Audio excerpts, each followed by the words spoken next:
Apa yang akan kamu lakukan jika kamu bisa bereinkarnasi setiap kali membunuh orang jahat?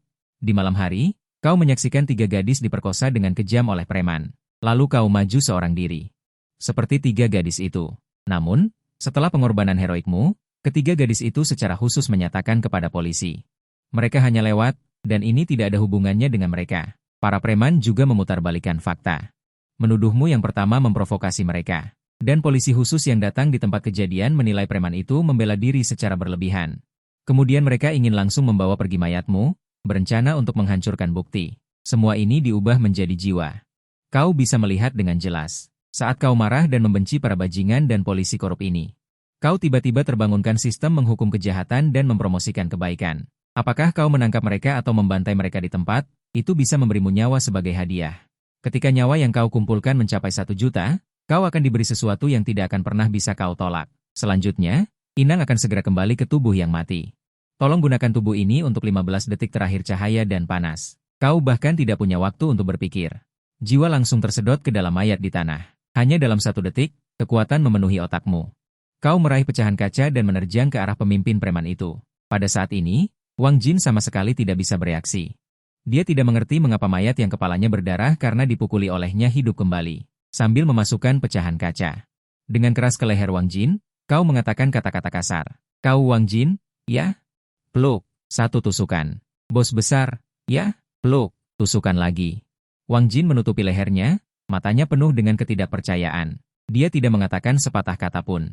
Lalu dia jatuh dengan mulut berdarah. Baru pada saat inilah semua orang menyadari.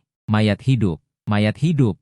3 gadis kecil itu menjerit. Kedua petugas khusus itu dengan gugup segera menghunus pistol mereka. Kedua anak buah Wang Jin sangat ketakutan hingga kaki mereka lemas. Berlutut di tanah. Setelah kau menikam Wang Jin sampai mati, kau menerjang lagi ke arah kedua anak buah itu. Pada saat ini, 10 detik telah berlalu. Petugas Hu akhirnya mengeluarkan pistolnya, menunjuk ke punggungmu dan berteriak. Berhenti. Kalau tidak, aku akan menembak. Ini pembunuhan berencana. Akan dihukum mati. Hehe. Hukuman mati? Kau tidak menghiraukannya. Langsung menusuknya. Anak buah itu dengan panik mengangkat tangannya untuk menghalangi, tetapi hanya mengenai wajahnya. Sayang sekali. Tepat ketika kau akan terus menusuk, 5 detik terakhir juga telah berlalu. Kau jatuh ke tanah lagi, menjadi mayat. Suasana menjadi kacau. Ekspresi para dokter yang menangani tempat kejadian agak linglung. Darah biologis tidak ada lagi. Anak laki-laki dan beberapa gadis itu sangat ketakutan hingga menangis tak berdaya di tanah. Keburukanmu terungkap sepenuhnya. Kau kembali ke wujud roh dan meraung. Tidak senang, tinggal beberapa detik lagi. Aku bisa membunuh 1 lagi. Sistem berbunyi. Tuan rumah, jangan terburu-buru. Anda juga berhasil melenyapkan seorang penjahat dan mendapatkan 1 nyawa siaga. Anda tiba-tiba menyadari di sudut kanan atas Anda. Ada miniatur diri Anda dengan X1 di belakangnya. Tapi aku sudah mati. Hidup kembali. Apakah menurutmu ini masuk akal? Banyak bicara. Tuan rumah yang bodoh. Aku akan memberimu tempat yang layak di dunia ini. Semua yang mereka miliki adalah lapangan yang diperdebatkan oleh waktu. Kau tidak akan mengerti bahkan jika aku memberitahumu. Baiklah, pergilah, saat kepalamu pusing. Saat kau membuka mata lagi, kau keluar dari rumah kontrakan murah. Siaga untuk bangkit kembali. Orang kecil X1 sebelumnya berubah menjadi X2. Pengaturanmu muncul di benakmu. Nama, Liao Caifeng. Jenis kelamin. Pria. Usia, 20 tahun. Pengantar singkat, Anda adalah seorang yatim piatu. Tumbuh di panti asuhan Chongming sejak kecil. Pada usia 16 tahun, Anda didiagnosis menderita gangguan bipolar dan dikirim ke rumah sakit jiwa. Pada usia 19 tahun, Anda melarikan diri dari rumah sakit jiwa. Datang ke sini dan bersembunyi selama setahun. Setelah membaca ini, Anda tidak bisa menahan diri untuk mengangguk. Bagus, bagus, sempurna. Yatim piatu ditambah sakit jiwa. Sekarang mari kita lihat siapa yang bisa menghentikanku. Pada saat ini, suara mekanis sistem berdering lagi. Terjerumus ke dalam kegelapan dan kebobrokan. Pejabat yang tampaknya salah di permukaan, tetapi diam-diam berjudi, minum, dan pelacuran. Kepala bagian Hu, yang berkolusi dengan mafia, bersama dengan mereka yang tampak murni tetapi sebenarnya jahat. Mengandalkan penampilan untuk memancing, menipu uang banyak pria. Standar ganda dan teh hijau. 3 saudara perempuan putri PTV yang cabul, serta Wang Jin, orang jahat dari kelompok masyarakat tanah hitam yang memaksa wanita baik menjadi pelacur, menindas pasar, dan memiliki. Kasus pembunuhan di tangan mereka, sedang dalam perjalanan untuk mengajukan kasus di Biro Administrasi Insiden Khusus Distrik Tianan. Saat ini, mereka telah tiba di Jalan Sicheng. Silakan tuan rumah memilih cara untuk menanganinya. Oke, menarik. Ada juga pengenalan karakter. Jalan Si Cheng, bukankah itu dekat sini? Kau melihat sekeliling. Matamu tiba-tiba menangkap truk pengangkut tanah yang berhenti di luar, menyeringai. Cepat, bukankah ini kebetulan? Ini akan mengirim mereka ke alam baka untuk menemani. Saat ini, dua mobil melaju di Jalan Si Cheng, satu di depan dan satu di belakang. Mobil tugas khusus di depan adalah petugas khusus Hu yang membawa ketiga saudari itu. Mobil di belakang adalah rekannya yang membawa Wang Jin. Suasana di kedua mobil ini sangat sunyi. Kejadian malam ini adalah pertama kalinya petugas khusus Hu seumur hidupnya.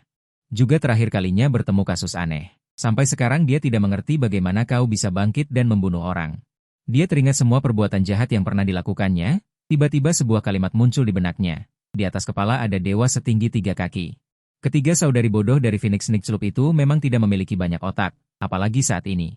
Mereka menjadi takut dan malah membangkitkan sedikit dendam, menyalahkanmu. Kau punya kemampuan ini, kenapa tidak melakukannya dari awal? Tidak bisakah kau menyelesaikan ketiga orang itu dengan tegas? Harus dipukuli sampai mati dulu, baru bangkit dan membunuh orang. Benar-benar membuatku takut setengah mati. Kedua anak buah Wang Jin juga melamun di dalam mobil. Celaka. Wang Jin tewas di tempat. Apa yang harus kita lakukan? Kedua mobil itu melaju dengan linglung. Sama sekali tidak memperhatikan bahwa setelah melewati persimpangan, sebuah truk pengangkut tanah muncul di belakang mereka. Kau mengendarai truk pengangkut tanah. Mesin tiba-tiba meraung dengan ganas, kecepatannya terus meningkat. Saat mereka menunggu lampu merah, kau menginjak pedal gas dalam-dalam, menabrak kedua mobil itu dengan keras. Perang, perang. Dua suara keras. Truk pengangkut tanah itu menghancurkan segalanya. Kekuatan Huang Bao mendorong mereka ke dinding di sisi kanan. Kemudian, semuanya menjadi debu. Siaga, naik gaji. Dapatkan sedikit demi sedikit. Maaf, saudaraku sopir truk, aku akan menggantinya. Wajahmu berlumuran darah. Kepalamu sedikit pusing. Mengeluarkan semua uang dari tubuhmu dan meletakkannya di kursi penumpang. Kemudian menendang pintu mobil yang berubah bentuk dan berjalan keluar, melihat dua tumpukan besi. Tidak melakukan pekerjaan untuk rakyat, Hu agen khusus yang kotor, mereka mengakhiri perbuatan paling jahat ini. Dua adik Wang Jin juga langsung pergi ke dunia lain. Tiga putri Phoenix Knight yang ingin bekerja juga sia-sia. Untungnya, Xiao Nan belum berangkat, separuh tubuhnya terjepit di luar pegangan besi. Masih ada beberapa napas tersisa. Kau berjalan terhuyung-huyung. Xiao Nan melihat seseorang datang, mata sekaratnya tiba-tiba memancarkan keinginan kuat untuk hidup, tolong aku. Kau perlahan mendekat padanya, menyeringai mengerikan, bukankah kau bilang itu tidak ada hubungannya denganmu? Semua ini akibat perbuatanku sendiri, ya? Hehe, siapa suruh dia menyelamatkanku? Kata-kata ini di telinga orang luar mungkin terasa aneh, tetapi ketika Xiao Nan mendengarnya, bagai guntur di musim semi, dia hantu yang kembali untuk membalas dendam. Ini kau, aku salah, selamatkan aku. Aku benar-benar salah, stimulasi yang kuat dan ledakan adrenalin di tubuhnya memberinya sedikit kekuatan dan semangat. Biasa disebut, kembalinya cahaya. Tetapi wajahmu tidak menunjukkan belas kasihan, kau yang bodoh dan jujur sebelumnya. Kau sudah mati, kau menggelengkan kepala dengan dingin. Bagaimana mungkin kau melakukan kesalahan? Kau hanya tahu bahwa kau akan mati. Balas dendam tercapai, kau berjongkok di tanah. Di benakmu, kau berkomunikasi dengan sistem. Sistem? Apa arti dari poin positif itu? Apa? Poin positif? Poin positif adalah setiap tindakanmu. Poin hadiah setelah mencapai hasil. Ketika terkumpul 100 poin, akan dibuka kejutan untuk host. Begitu, kau mengerti, bangkit dan bersiap untuk pergi. Namun, saat ini sudah ada kerumunan besar orang di sekitarmu, mereka berdiskusi dengan riuh, dan beberapa orang telah melaporkan ke unit khusus. Ya Tuhan, pengemudi truk tanah ini benar-benar gila, suka menabrak di tengah malam. Siapa bilang tidak, kali ini bahkan lebih hebat, mobil unit khusus pun ditabrak seperti ini. Ini mungkin akan dihukum mati, ya? Apa hakmu untuk meninggalkan tempat ini? Benar-benar binatang. Kau tiba-tiba merasa cahayanya terlalu menyilaukan, mengangkat kepala dan melihat orang itu berdiri di titik tertinggi moralitas. Mengkritik dan mencelamu dengan keras, saat ini dia tampak seperti perwujudan keadilan. Adalah perwakilan cahaya, yang paling istimewa di antara kerumunan, kau melihat bayangan mereka padanya. Minggir. Apa yang kau tahu? Datang-datang langsung bicara omong kosong. Saat aku dipukuli sampai mati, kenapa tidak ada yang membela? Pembela kebenaran awalnya agak takut dan ragu. Tapi, ketika dia menoleh dan melihat begitu banyak orang berdiri di belakangnya, mendengarkan hasutan dari orang yang lewat, bagus sekali. Sadarlah, jangan kehilangan poin. Dia benar-benar memantapkan keyakinannya, pertahanannya sangat agresif, datang dan berteriak, binatang. Dia akan mengendalikanmu, mencekikmu, lalu menyerahkanmu ke petugas lapangan. Awalnya kamu tidak berencana untuk menyerang pembela kebenaran ini, tapi siapa sangka dia menyerang duluan dan mencaci maki? Ingat, kamu langsung menamparnya. Hidupnya, kamu langsung menjatuhkan orang itu dari altar, setelah dipukul oleh kenyataan. Pembela kebenaran menutupi wajahnya, melihat orang ganas di depannya, tidak ada lagi aura sebelumnya. Menjadi penurut, kenapa kamu memukul orang? Ini tidak benar. Melihatmu benar-benar berani bertindak, orang yang lewat juga tidak berani menghasut. Bahkan ada yang buru-buru menariknya ke samping. Sudahlah, jangan cari masalah dengannya. Dia sekarang menabrak begitu banyak orang sampai mati. Dia sudah gila membunuh. Hati-hati, nanti kamu juga dibunuh. Maka semua orang hanya bisa melihatmu pergi dengan ketakutan, tidak ada yang menghalangi. Mereka tidak bisa mempertahankan hidup mereka sendiri. Di permukaan, mereka berada di dalam keadilan. Keras kepala mereka hanyalah pelepas dahaga, tutup mulut dan itu akan pecah. Kamu berbelok ke gang di depan dan menghilang dalam kegelapan. 20 menit kemudian, mobil polisi khusus, ambulans akhirnya datang. 2 adik Wang Jin dan keluarga 3 bersaudari dibawa ke rumah sakit dengan rapi. Sedangkan kamu berbaring di rumah kontrakan dan tidur semalaman. Tapi saat kamu tidur di rumah, tiba-tiba kamu ditendang dengan keras, ditarik dari tempat tidur oleh petugas khusus.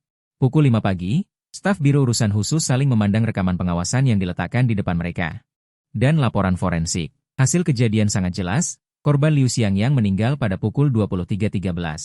Penyebab kematian, mati otak. Korban Wang Jin meninggal pada pukul 23.25. Penyebab kematian, arteri karotis terluka parah. Tubuh Liu Xiangyang penuh dengan darah Wang Jin, tangan kanannya masih memegang senjata pembunuh. Video juga dengan jelas merekam gambar Liu Xiangyang menggendong orang untuk membunuh. Menuntutnya, mereka memegangi kepala mereka. Apa yang harus dilakukan? 2 korban. Korban meninggal karena korban. Korban yang sudah meninggal bangkit kembali dan membunuh korban. Kuncinya adalah semua buktinya lengkap. Saat itu semua orang sudah mati. Ini benar-benar nyata. Wang Ju sudah hidup puluhan tahun. Belum pernah melihat kasus kriminal seperti ini. Kasus ini kita kesampingkan dulu. Jangan keluarkan pengumuman. Masyarakat tidak akan percaya. Selidiki dulu kasus tabrak lari itu. Wakil kepala biro, mendengus. Sopir itu sangat keras kepala. Sudah diinterogasi semalaman, tapi tetap tidak tahu. Tidak tahu, bukan dia yang mengemudi mobil itu.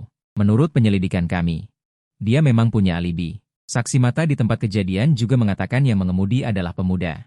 Tapi semua ini terlalu sempurna, membuatku curiga ini adalah pembunuhan balas dendam yang terencana. Targetnya adalah Wang Jin dan ketiga orang itu. Xiao Hu dan yang lainnya ikut terseret. Wang Ju mendengar ini. Membentak meja dan berkata, masalah ini sudah diperhatikan oleh atasan. Terlepas dari apakah ini terencana atau kecelakaan. Harus diselidiki sampai tuntas hari ini, tangkap pelaku tabrak lari yang sebenarnya, dan jelaskan semua ini. Liu Xiangyang, di bawah bimbingan sistem tadi malam, berjalan di tempat-tempat tanpa pengawasan. Pada dasarnya setelah meninggalkan persimpangan itu. Tidak ada jejak yang bisa ditemukan. Jam 6 pagi, kamu yang tidur nyenyak semalaman, terbangun karena ketukan pintu yang keras. Halo, pemeriksaan gas. Kamu bangun dan membuka pintu. Di luar pintu langsung berdiri pemilik rumah. Dan petugas perbaikan dari perusahaan gas. Pemilik rumah wanita gemuk itu menatap Liao Caifeng dengan jijik. Kamu pergi mencuri orang tadi malam ya? Diketuk pintunya dari tadi tidak dibuka. Kamu tertawa. Juga tidak menghiraukan pemilik rumah gemuk itu, mengucek mata dan berjalan ke bawah. Pemilik rumah wanita gemuk itu semakin marah melihatmu seperti ini. Liao Caifeng, apakah kamu mengerti bagaimana menghormati orang? Membuatku sangat marah. Menurut pengaturan di benakmu, sebenarnya pemilik rumah wanita gemuk ini adalah orang yang mulutnya pedas tapi hatinya baik. Dia melihat dirimu menyedihkan, sewa hanya dikenakan 300 sebulan. Dia adalah orang yang baik yang langka. Dirimu sekarang terlibat kasus pembunuhan, sebaiknya jangan terlalu dekat dengannya. Hindari masalah. Setelah pemilik rumah wanita gemuk masuk, dia membawa petugas perusahaan gas untuk memeriksa hubungan. Saat dia berbalik, matanya tiba-tiba melirik ke samping meja. Pakaian berdarah di dalam keranjang itu, seketika. Seluruh tubuhnya terkejut. Kamu naik taksi bersiap untuk pergi ke tempat sewa asli untuk melihat situasinya. Bisakah beberapa barang peninggalan diambil? Dia juga tidak menutupi wajahnya, dan dia juga membawa gas penyelamat jiwa. Tidak masalah. Taksi tiba di stasiun kereta bawah tanah. Anda dengan murah hati memberikan 20 yuan. Tidak perlu mencari 10 miliar. Berjalan cepat menuju jalur kereta bawah tanah nomor 2. Pengemudi tidak bisa menghentikannya. Mengintip keluar jendela, dia berteriak kesal, bayar 3 kali lipat, ongkosnya 22.000. Anda masuk ke kereta bawah tanah dan mencari tempat duduk, lalu mulai berpikir tentang apa yang harus dilakukan selanjutnya. Nyawa ini tidak boleh disia-siakan dengan mudah. Kereta bawah tanah melewati 2 stasiun. Entah kenapa, Anda tiba-tiba merasa sedikit gatal di selangkangan Anda. Ini normal bagi pria, jadi Anda mengulurkan tangan dan meraba-raba. Saat itu, seorang pria dengan suara nyaring berteriak, "Kamu benar-benar menjijikan. Apakah kamu sedang mengirim kode Morse di selangkanganmu?" Orang-orang di kereta bawah tanah yang sedang bermain ponsel menjadi bersemangat setelah mendengar kalimat ini. Beberapa orang langsung mengubah ponsel mereka ke mode perekaman video. Merekam momen ini. Anda menatap kosong pada pria ramping yang menunjuk ke arah Anda. Mengenakan kertas bunga biru, berpakaian seksi dan sejuk. Entah kenapa. Setelah mendengar apa yang dikatakan oleh pria-pria ramping itu, Anda merasa sangat kesal tanpa alasan. Kulit kepala terasa mati rasa, ingin melampiaskan amarah. Persetan dengan kalian. Kalian semua tidak seperti manusia atau hantu, punya harga diri sedikit. Aku menggaruk selangkanganku juga tidak boleh. Kalian terlalu liar, ya? Masih mengirim kode Morse? Kalian berani mengatakannya. Semua orang terkejut, bertanya-tanya dari mana datangnya keberanian ini. Berani berdiri dan mengecam perilaku buruk semacam ini. Mendongak, mereka melihat Anda, yang tampak sedikit mudah marah dengan mata merah, sudah berdiri. Sambil menunjuk dan memaki-maki pria-pria ramping itu. Pria-pria ramping itu tiba-tiba terdiam karena makian. Setelah beberapa detik, amarah mulai terlihat jelas. Kenapa kamu begitu kasar? Jika kamu tidak mengirim kode Morse, kenapa kamu meraba-raba di selangkanganmu? Pria-pria ramping itu menyemprot Liu Xiangyang dengan kata-kata. Ketika mereka berbicara dengan bersemangat, mereka membuka mulut dan mulai terengah-engah. Kenapa? Tidak boleh bicara? Melihat emosi mereka yang bersemangat, para tukang menjilat juga menimpali dari samping.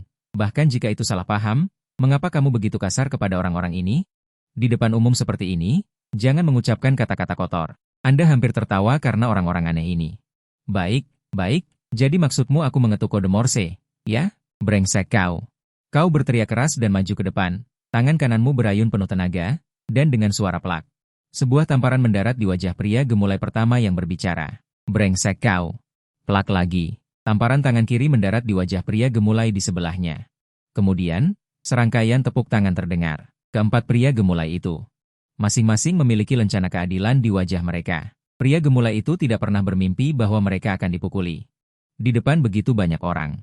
Seketika, mereka mulai bertingkah keterlaluan. Hiks. Kau berani memukulku? Aku akan melapor ke polisi. Aku akan melapor ke polisi dan membuatmu ditangkap dan dieksekusi. Dan kalian juga. Apakah kalian bukan laki-laki? Hanya menonton kami dipukuli seperti ini? Saat ini, beberapa domba keadilan melompat keluar, ingin menegakkan keadilan. Berhenti. Kenapa kau masih memukul orang? Minta maaflah kepada para pria gemulai ini dengan cepat. Beberapa pria setengah gemulai dengan wajah bengkak itu. Pria gemulai itu menangis lebih keras ketika mendengar seseorang membela mereka. Aku tidak ingin dia meminta maaf. Aku ingin dia dipenjara. Aku ingin dia dieksekusi. Kau melihat 3 domba keadilan bergegas di depanmu. Tanpa basa-basi, 3 suara, 3 tamparan lagi dikirimkan. Baiklah, kau berani memukul kami. 3 domba keadilan itu sangat marah. Mereka bergegas maju, tidak gentar, menghadapi 3 orang sekaligus. Menatap dengan mata merah darah, mereka mulai berkelahi dengan 3 domba keadilan itu.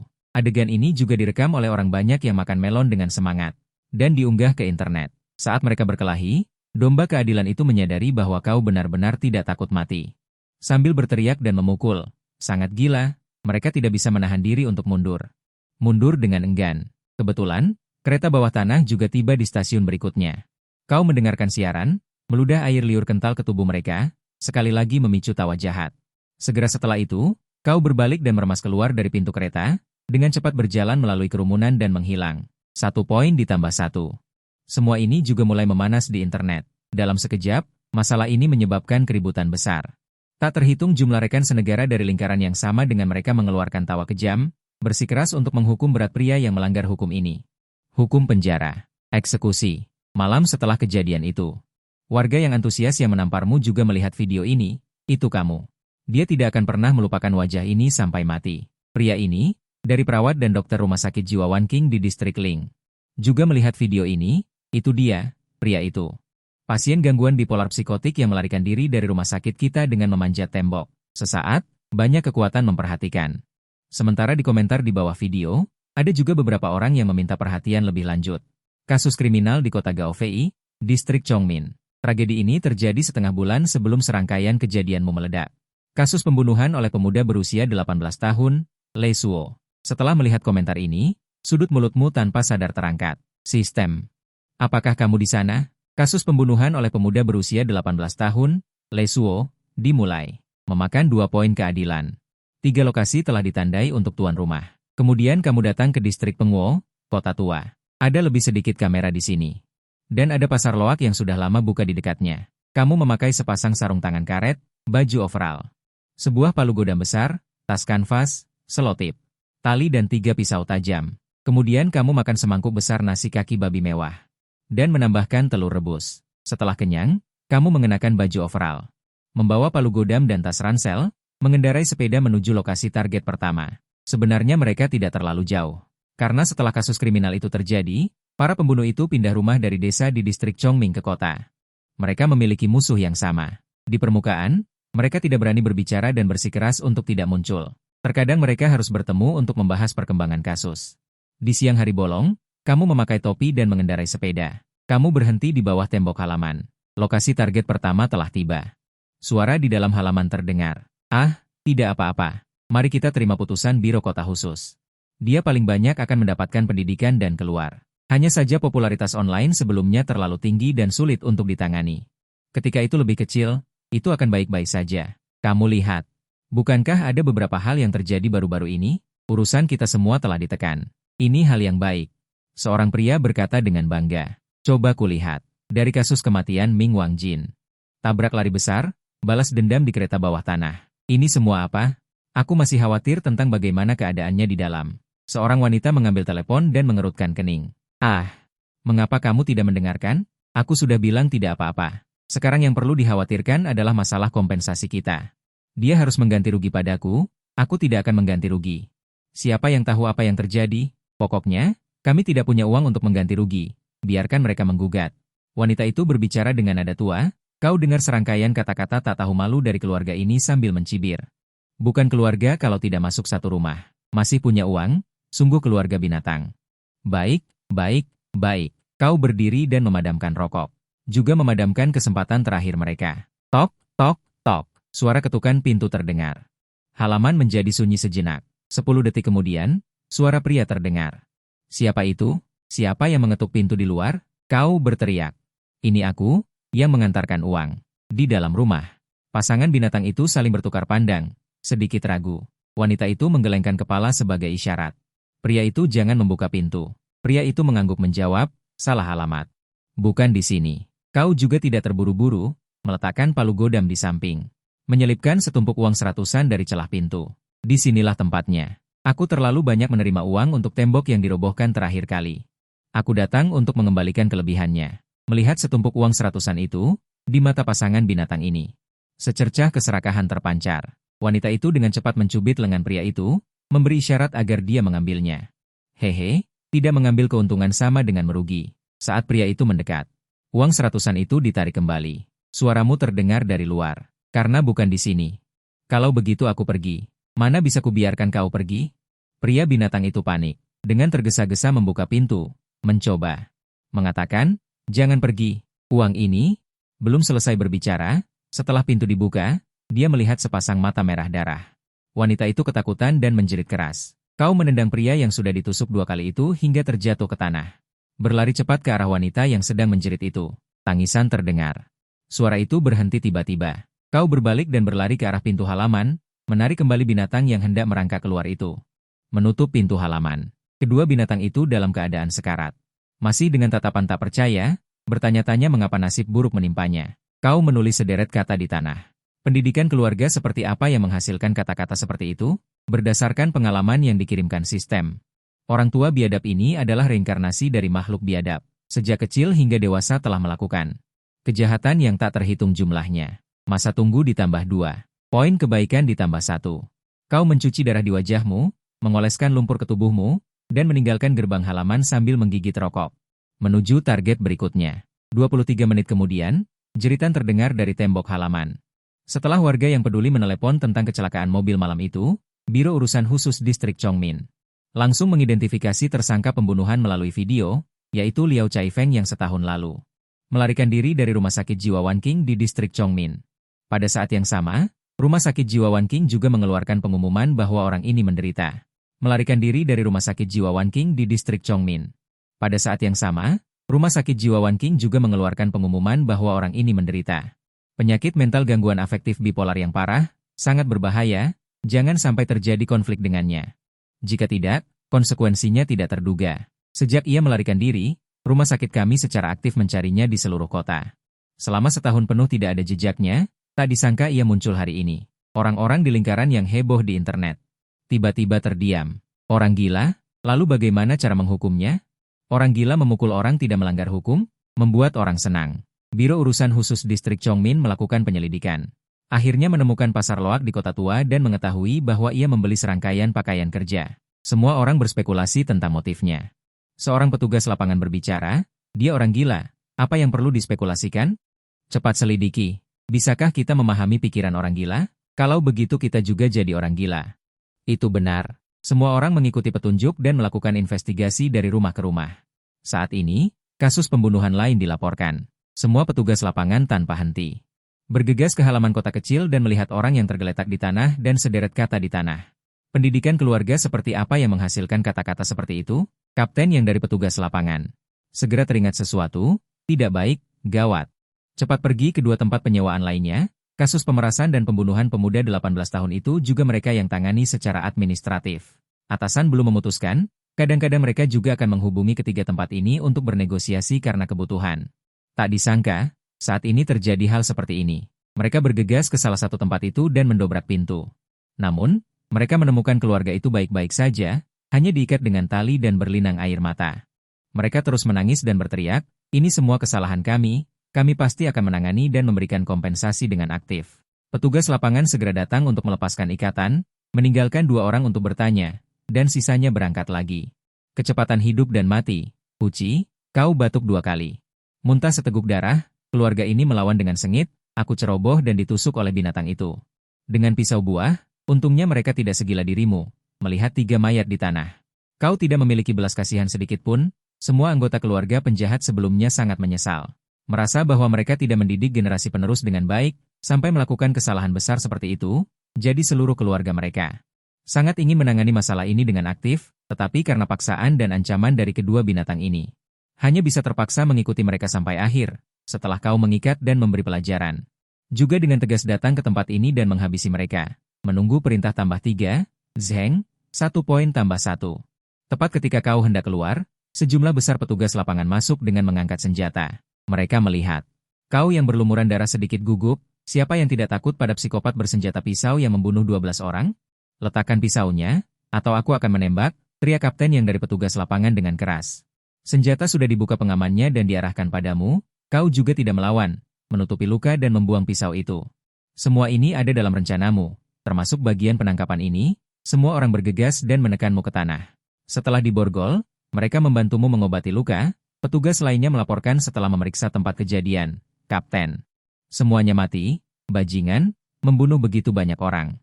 Kapten yang dari petugas lapangan memasang wajah buruk setelah mendengar ini, menatapmu, seorang psikopat, dengan gigi terkatup. Bawa pergi, kembali ke kantor polisi untuk diinterogasi, mobil polisi dinyalakan. Sepanjang jalan, tidak peduli bagaimana kapten yang dari petugas lapangan bertanya, kau tetap diam membisu. Ketika mereka melewati jalan Songhui, saat menunggu lampu merah, tiba-tiba terdengar suara dari jalan di sebelah. Suara tabrakan dan keributan orang banyak. Kapten yang dari lapangan mendengar keributan itu dan dengan tegas menganalisis bahwa pasti terjadi kecelakaan. Namun, dia tidak pergi ke sana. Kecelakaan lalu lintas ditangani oleh rekan kerja lain. Tugasnya saat ini adalah mengawal ini. Tersangka kriminal yang membunuh 12 orang kembali ke biro penangkapan. Ini adalah hal yang paling penting saat ini. Kapten yang dari lapangan menghela nafas, menggelengkan kepalanya, dan berkata kepada rekan kerjanya di dalam mobil, "Aduh, saya tidak tahu mengapa, tetapi sering terjadi masalah besar di masyarakat ini setiap beberapa waktu. Dalam waktu singkat 2 bulan, kita sudah menerima kasus nyata," kata petugas itu. "Aduh, siapa yang bilang tidak? Greenvine kita ini airnya terlalu dalam." Kamu mencibir dalam hati, itu karena hukumannya tidak cukup dalam sehingga ada penjahat yang setelah ditangkap. Kejahatan yang tidak bisa ditebus. Beberapa penjahat terlahir jahat dan tidak bisa diubah. Hanya dengan mengirim mereka ke dunia lain, dunia ini bisa menjadi bersih. Saat mereka mengobrol, saluran lapangan mobil tiba-tiba berdering meminta bantuan. Di Zongshan Road, melaju dari barat ke timur. Pengemudi mabuk landa hitam meminta bantuan lapangan. Ada petugas lapangan yang terluka. Ulangi. Kapten yang dari lapangan dan rekan yang mengemudi saling bertukar pandang. Zongshan Road, Bukankah itu tempat yang baru saja kita lewati? Kendaraan mengerem. Kapten yang dari lapangan memerintahkan mobil untuk berputar balik. Kendaraan berputar balik dan bergegas kembali. Ketika mereka tiba di persimpangan, saya tiba-tiba melihat sebuah mobil dengan bagian depan yang hancur berantakan. Landa hitam sedang menabrak ke sana kemari. Lebih disayangkan lagi, bagian depan mobil itu. Ternyata masih ada sepeda motor yang tersangkut di sana. Sialan. Kapten yang dari lapangan sangat marah. Tabrak dia. Tabrak dia. Paksa dia berhenti. Landa hitam itu sepertinya melihat ada mobil polisi datang dan dengan panik mundur untuk pergi. Tetapi dicegat oleh massa yang marah yang mengejar dari belakang dan menghantam mobil itu. Pintu pengemudi landa hitam yang sudah pecah itu terbuka. Seorang pemuda gila dengan pakaian basah oleh air liur, bau alkohol, mata merah, dan menangis. Berdiri di kursi pengemudi dan menjulurkan tubuhnya. Tangan kirinya mengayunkan tongkat baseball untuk mencegah orang mendekat. Tangan kanannya mengeluarkan sejumlah besar uang kertas dari mobil sambil berteriak, "Bukankah hanya mengemudi dalam keadaan mabuk? Bukankah kalian hanya menginginkan uang? Aku punya banyak uang. Ambil ini. Haha, berani kalian menabrak mobilku? Apa kalian tahu siapa ayahku?" Sebelum dia selesai berbicara, Liao Caifeng menabrak keranjang hitam besar itu dengan keras. "Baik, binatang ini." Anggota lapangan bersiap untuk turun dari mobil dan menaklukkannya. Tepat pada saat ini, kau memanggil kapten lapangan, Kapten Yang. Para anggota lapangan yang baru saja turun atau setengah jalan turun tertegun. Orang gila ini benar-benar berbicara. Kapten yang dari lapangan berkata setelah melihat ini. "Kalian pergi duluan. Harusnya cukup dengan banyak orang. Aku akan melihat apa yang dia sembunyikan." Kemudian para anggota lapangan pergi dan berganti mobil. Kapten yang dari lapangan bertanya dengan wajah serius, "Sekarang kau ingin berbicara? Ada apa? Katakan." Liao Xiangyang melihat keluar jendela yang gelap. Melihat keluar, lalu berbalik menatap kapten yang dari lapangan. "Tahukah kau, kejahatan muncul dari hati. Setiap orang mungkin melakukan kejahatan. Jika hanya keluar dan tidak masuk, kejahatan tidak akan pernah bisa ditangkap. Hanya membatasi dan menghukum saja tidak cukup. Kita harus bertindak keras agar mereka benar-benar ketakutan dan tidak berani melakukan kejahatan. Bukankah ini melanggar aturan?" Kapten yang dari lapangan merasa sedikit tidak setuju ketika mendengar ini. Dia mengerutkan kening dan membantah, "Itu juga bukan alasan bagimu untuk membunuh orang seenaknya. Benar-benar orang gila. Benar-benar tidak masuk akal." Setelah mengatakan itu, dia bersiap untuk berbalik dan pergi. Berpikir dalam hati. Mungkin dia benar-benar gila. Mengapa repot-repot berbicara dengan orang gila? Dia mengemudi dalam keadaan mabuk di bar. Usia 22 tahun. Putra tunggal Cai Kang, seorang miliarder di distrik hutan. "Cai Hongkai." Suaramu yang dingin terdengar. Kapten yang dari lapangan tiba-tiba membeku, lalu berbalik dengan ekspresi bingung. Menatap matanya yang merah karena darah. Tiba-tiba ketakutan. "Kau berbohong padaku. Kau masih memiliki ekspresi itu. Tatapanmu acuh tak acuh dan tanpa ampun, tanpa menghindar sedikit pun. Lanjutkan bicara. Jika kau menyelidiki lebih dalam, kau akan tahu. Tidak satu pun dari orang-orang yang kubunuh bersih. Ambil omong kosong Sinhu. Dia adalah putra wakil kepala Biro Hu. Dia telah melakukan banyak hal kotor secara diam-diam. Pergi ke Villa Puncak Awan nomor 102. Kau akan tahu setelah menyelidikinya. Adapun wakil kepala Biro Hu kalian, hehe. Baru saja mendengar tentang Sinhu di sini, kapten yang sedikit gugup dan dengan cepat mematikan peralatan komunikasi. Dia memarahi dengan wajah marah, "Diam, tidak peduli apa yang mereka lakukan. Itu semua bukan alasanmu untuk membunuh. Mereka seharusnya diserahkan kepada aturan hukum, bukan kamu." Mendengar ini, kau menatap tajam mata Kapten Yang. Saat berikutnya, wajah tenanganmu tiba-tiba berubah garang. "Hahaha, aku kira kau berbeda dari mereka. Ternyata kalian semua sama. Menyerahkan kepada aturan hukum, saat aku dipukuli sampai mati. Begitu banyak serangga menjijikan, tapi tidak ada yang diadili oleh hukum. Dia bisa membunuhku. Aku juga bisa membunuhnya. Hehe, ingat itu. Hu dari bagian lapangan kalianlah yang melepaskan monster itu tadi malam. Kematianmu masih sulit untuk diterima. Memikirkan kejadian malam itu, kau tidak bisa menahan diri untuk menjadi hiruk-pikuk." Kapten yang tidak begitu mengerti kalimat ini, hanya mengira kau kambuh lagi, terus mengawasimu. Tapi kau tidak mengatakan apa-apa lagi. Kapten yang menggelengkan kepalanya dan pergi. Kapten yang ini punya rasa keadilan. Tidak mudah untuk mempertahankan prinsip-prinsipnya dan mencapai posisi kapten ini. Tetapi pada usianya ini, ada orang tua dan anak-anak yang bergantung padanya. Semuanya kelemahan. Ya, dia takut. Kau melihat kekhawatiran dan ketakutan di lubuk matanya. Awalnya kau ingin mencari bantuan dari internal biro lapangan. Informasi mereka seharusnya lebih cepat. Sekarang sepertinya kau hanya bisa mengandalkan dirimu sendiri. Setelah semuanya selesai. Kebetulan sekali, mobil hitam besar itu, Shengmen, benar-benar menekan mobilmu. Bergantung pada tanganmu untuk berpegangan, kaki terikat di mobil. Dari matanya yang kabur, ekspresinya lancar, seluruh tubuhnya lemas, sepertinya dia diatur dengan baik oleh orang-orang itu. Kau menatapnya dengan niat membunuh, tanpa berkedip. Ekspresimu agak garang. Ini adalah nyawa seseorang, satu demi satu. Melihatnya tetapi tidak bisa membunuhnya, sangat menjengkelkan. Chai Hongkai, putra tunggal Chai Kang, orang kaya di distrik Ming. Mengandalkan latar belakang keluarganya yang terkenal dan status sebagai putra tunggal, dia mulai berkelahi sejak sekolah menengah. Meskipun dia menggoda teman-teman wanita sekelasnya, pada akhirnya semua diselesaikan dengan uang. Seiring bertambahnya usia, setelah bermain-main dan merusaknya, dia menjadi lebih mesum, memperlakukan wanita seperti hewan, mencambuknya sampai mati, lalu menggunakan uang. Jika uang tidak bisa menyelesaikan masalah, dia menggunakan kekerasan, menggunakan narkoba, membawa orang lain ke neraka. Sistem mengidentifikasi, bajingan ini adalah bajingan di antara bajingan. Disarankan agar tuan rumah membunuh tanpa ampun. Kendaraan dinyalakan dan terus menuju biro polisi khusus, tidak ada yang berbicara di dalam mobil. Suasananya sangat membosankan. Para petugas lapangan berpikir mereka telah melihat terlalu banyak kegelapan dan kekejaman. Tetapi generasi kedua kaya yang mengemudi dalam keadaan mabuk di depan umum seperti hari ini benar-benar membuat orang marah. Dia sama sekali tidak menganggap serius keselamatan warga, tim yang masuk ke mobil dan menyalakan sebatang rokok. Lau yang tidak bisa menahan diri untuk memikirkan apa yang dikatakan orang gila di belakangnya, kejahatan muncul dari hati. Setiap orang bisa melakukan kejahatan. Meskipun kejahatan tidak bisa dihilangkan, penjahat tidak bisa ditangkap semua. Tidak cukup hanya dengan menahan dan menghukum, kita harus bertindak keras untuk membuat mereka benar-benar ketakutan. Tidak berani melakukan kejahatan, mobil sudah melaju selama 10 menit, orang di seberangmu itu. Akhirnya sedikit sadar, melihat sekeliling, membuka mulut dan mulai memaki. Lepaskan aku ingin buang air kecil, aku akan menuntut kalian. Ini adalah penahanan ilegal. Chai Hongkai melihat mereka tidak bergerak, lalu membujuk. 5 juta, biarkan aku pergi, aku akan memberi kalian masing-masing 5 juta. Bagaimana? Melihat mereka masih tidak bereaksi, Chai Hongkai berkata lagi dengan wajah memerah. 20 juta, ini sudah banyak, cukup untuk kehidupan beberapa generasi kalian. Bagaimana? Pertimbangkan, tunggu sebentar, balikan saja mobilnya. Besok malam, pasti akan masuk ke kartu kalian. Aku, Chai Hongkai, menepati janji. Liao Chai Feng tertawa terbahak-bahak, lalu berteriak ke depan. Lihatlah. Apakah dia memiliki sedikit pun penyesalan? Apakah dia punya? Di matanya. Itu hanyalah beberapa nyawa yang buruk, aku berani mengatakan, bahkan jika dia dieksekusi. Dia tidak akan menerimanya dan akan mengajukan banding, percaya atau tidak. Wajah petugas lapangan yang menjadi pucat, menoleh, tenggorokan, tutup mulut kalian semua.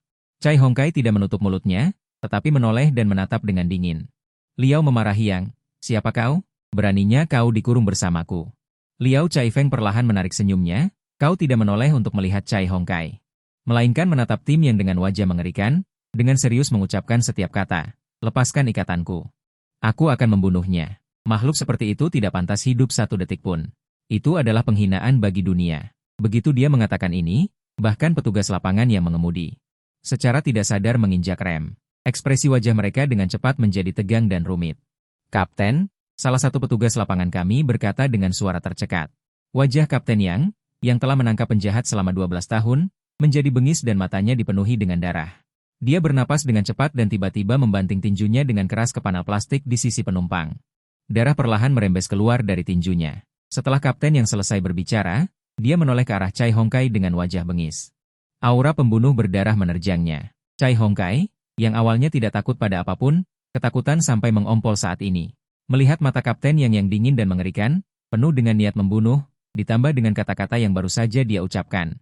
Dia sangat yakin bahwa kapten yang benar-benar ingin membunuhnya dan akan benar-benar membunuhnya. Chai Hongkai memejamkan mata, matanya bergerak ke kiri dan ke kanan, tidak berani menatap mata Kapten Yang. Setelah beberapa lama, suara serak dari tim lapangan 2 terdengar, lanjutkan mengemudi. Kita kembali ke biro kota khusus. Tidak ada yang tahu bagaimana perjuangan batinnya tadi. Kapten yang benar-benar ingin melepas sarung tangan Liu Xiangyang, melepaskan monster itu, dan membunuh Chai Hongkai untuk menyelesaikan semuanya. Untuk memberikan penjelasan kepada keluarga-keluarga itu, tetapi akal sehat dan balas dendam tersembunyi Dai Hao. Tidak ada aturan, tidak ada keadilan. Harus mematuhi peraturan. Kapten yang menyesal menghisap rokok, tetapi matanya masih menatap tajam ke arah Chai Hongkai.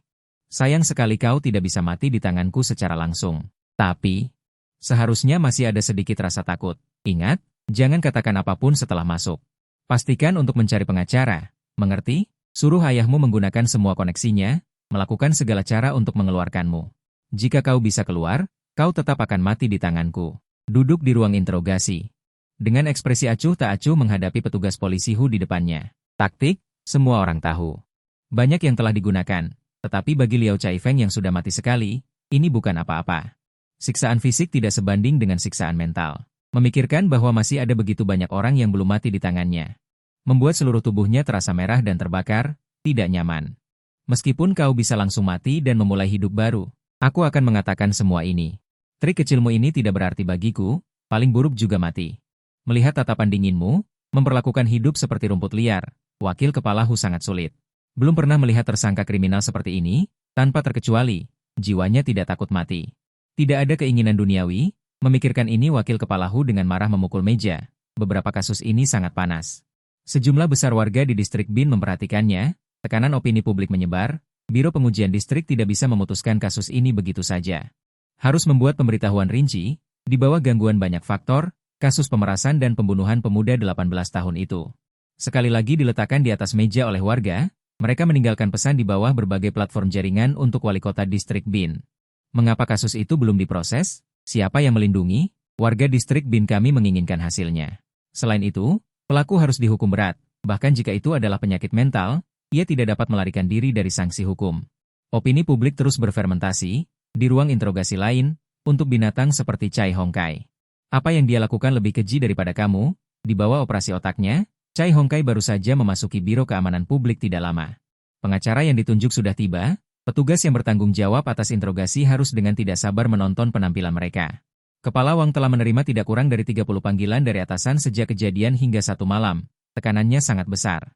Pada saat ini, polisi khusus yang bertanggung jawab atas interogasi berbicara, Kepala Wang. Liao Caifeng sekarang mengatakan permintaan, dia mengatakan ingin mengadakan konferensi pers, pada saat itu akan mengatakan semua kebenaran. Apakah dia bintang internasional yang hebat, juga mengadakan konferensi pers? Kepala Wang dengan marah berkata, lalu berpikir sejenak dan bertanya, total analisis ahli diagnosis psikologis. Biro Keamanan Publik menjawab, menurut analisis kontak para ahli psikologi, Liao Caifeng memang memiliki penyakit mental. Jauh di lubuk hatinya tersembunyi kekerasan, haus darah seperti Rami, memperlakukan kehidupan manusia seperti rumput liar. Tetapi perilaku dan tindakannya di dunia luar sangat normal, semua yang dia lakukan patut dipuji untuk aktingnya. Kepala Wang tampak bingung. Aku tidak salah dengarkan? Tim Liang secara pribadi pergi untuk menangkap. Apa pendapatmu? Liang Chuan berpikir sejenak, melihat tatapan bertanya mereka. Memutuskan untuk mengatakan sebagian dari apa yang terjadi di dalam mobil. Saat itu di dalam mobil. Liao Caifeng berkata kepadaku, setelah selesai berbicara, semua orang memiliki ekspresi tidak percaya. Bagaimana mungkin ini? Dia bisa meramalkan masa depanmu, peramal. Juga terkejut dengan kata-kata maksiat dari guru pembunuh itu. Mata wakil kepala Hu tampak dalam. Dia sedang memikirkan apakah kau tahu sesuatu atau tidak. Kalau tidak, mengapa kau merendahkan diri sendiri, hasil perbuatanmu sendiri? Dia tentu saja tahu. Di pipi kepala Wang yang sibuk, di mata yang tampak seperti danau yang dalam itu, ini. Tidak ada yang bisa membaca pikirannya. Dia tidak takut mati, dan tahu banyak hal. Karena itu, wakil kepala Hu tertegun. Baru saja membuka mulut, bersiap untuk mengatur. Kepala Wang melambaikan tangan. Menghentikan ucapannya. Mari kita lihat obat apa yang kau jual. Tidak boleh ditunda. Beritahu semua media besar distrik Chongming untuk mengadakan konferensi pers Biro Urusan Khusus Distrik Chongming. Mengenai 2 kasus kriminal yang sedang hangat baru-baru ini, pengakuan tersangka. Seketika, semua media berita distrik Chongming yang menerima kabar ini menjadi bersemangat. Namun itu bukan hal baru. Ini juga pertama kalinya mereka melihat seorang tersangka yang telah divonis mati. Mengumumkan rincian kasusnya sendiri di konferensi pers. Kepala Wang melihat kerumunan orang di bawah. Dia tidak tahu apakah keputusannya ini adalah sebuah contoh. Ini adalah perjudian besar. Jika berhasil, dia mungkin dipindahkan dari posisi yang sudah didudukinya selama 10 tahun. Jika gagal, bersiaplah untuk berkemas dan pergi.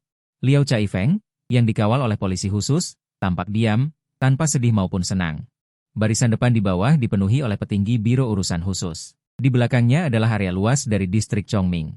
Para jurnalis dan media. Mereka memegang buku catatan dan pena. Peralatan elektronik tidak diizinkan masuk. Hanya Biro Urusan Khusus yang memasang 3 kamera. Sayang sekali. Bukan siaran langsung daring. Sudahlah, Biro Urusan Khusus bisa mencapai tahap ini. Ketahuilah bahwa ini sudah merupakan konsesi yang sangat besar. Pengakuan dimulai. Kalimat pertama yang kau ucapkan membuat semua orang di tempat kejadian terkejut. 12 kepala di luar kota ini hanyalah permulaan. Bagus, berani sekali. Perhatikan kata-katamu. Ucapan maksiatmu ini membuat para pemimpin senior Biro Urusan Khusus ketakutan. Para jurnalis di bawah panggung juga tercengang. Bagaimana kau bisa mengatakan hal seperti itu? Kamu tidak mempedulikan warga. Setelah mereka tenang, lanjutkan dengan akting datar. Dalam kenyataan pahit ini, kami rakyat jelata yang hidup di lapisan bawah selalu menghadapi penggusuran. Yang bisa mereka lakukan hanyalah menelan pil pahit dan menghilangkan kesedihan dengan mabuk-mabukan. Mereka mengembangkan mentalitas kiamat, masing-masing membersihkan salju di depan pintu sendiri. Tidak peduli dengan embun beku di atap orang lain, mendengarkan dan mendengarkan, semua orang secara bertahap menjadi tenang. Hanya beberapa petinggi Biro Urusan Khusus yang sedikit tidak sabar, Wakil Direktur Hu adalah salah satunya. Dia memutuskan, jika kamu terus berbicara omong kosong, dia akan memimpin orang untuk mengakhiri adegan ini. Permainan mencari perhatian, silakan lanjutkan berbicara tentang sekelompok rakyat jelata. Para bajingan yang korup, menindas pasar, dan melakukan semua kejahatan. Orang seperti ini, saya bertanya, apakah pantas untuk dibunuh? Hingga akhirnya. Bahkan bergema di ruang rapat, para wartawan bisa mendengar dengan jelas, benarkah ada orang seperti itu? Mengapa tidak pernah ada laporan? Mereka hidup dalam cahaya, setiap hari mendongak. Yang mereka perhatikan hanyalah berita besar. Bagaimana mereka bisa melihat ke bawah pada orang-orang yang berjuang dalam lumpur? Seorang petinggi Biro Urusan Khusus membentak meja dengan marah, berdiri dan bertanya dengan keras. Bahkan seharusnya tidak diputuskan olehmu dan aku.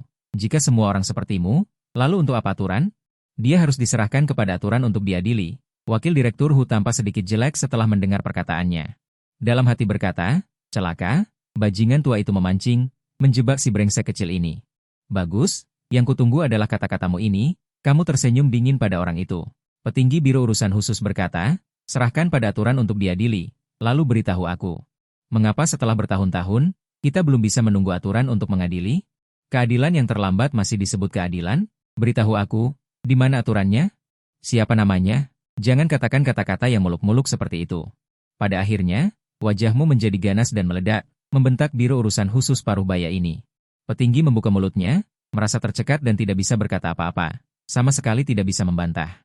Pemimpin Liao Caifeng, wajahnya merah padam, berdiri juga tidak enak, duduk juga tidak enak. Melihat situasinya tidak beres, kepala Wang turun tangan.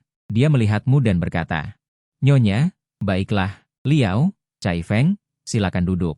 Liao Caifeng, memang benar bahwa Biro Urusan Khusus kami lalai dalam masalah ini. Kasus Wang Jin harus diselidiki lagi. Bagaimana mungkin kita tidak mengejar sampai tuntas? Mencabut habis akar tumor Chongming ini. Tidak akan ada toleransi, bahkan bagi mereka yang menderita kesulitan dan penganiayaan. Jawaban dan kompensasi yang memuaskan. Kata-kata kepala Wang sangat indah, memicu tepuk tangan meriah dari semua orang. Dengan tepuk tangan, dia berkata lagi, tapi, bagaimana kamu tahu dia ditikam sampai mati? Sepengetahuanku, kamu tidak meninggalkan rumah kontrakanmu sepanjang hari sampai malam ketika kamu mengendarai truk tangki dan menabrak agen khusus itu sampai mati. Dan Long membangunkannya. Setelah mengatakan ini, Kepala Wang dan sekelompok agen khusus tingkat tinggi. Semua menatap dengan mata aneh, tekanan besar mengalir keluar. Menghadapi tekanan seperti itu, tanpa kepanikan sedikit pun, sudut mulutnya sedikit terangkat. Matanya penuh sarkasme menyapu semua orang, wajahnya mengerikan dan dia membuka mulutnya. Apakah kalian tidak tahu? Karena akulah yang membunuhnya.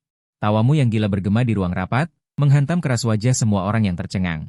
Namun, tidak ada seorang pun di sana yang percaya omong kosongmu ini.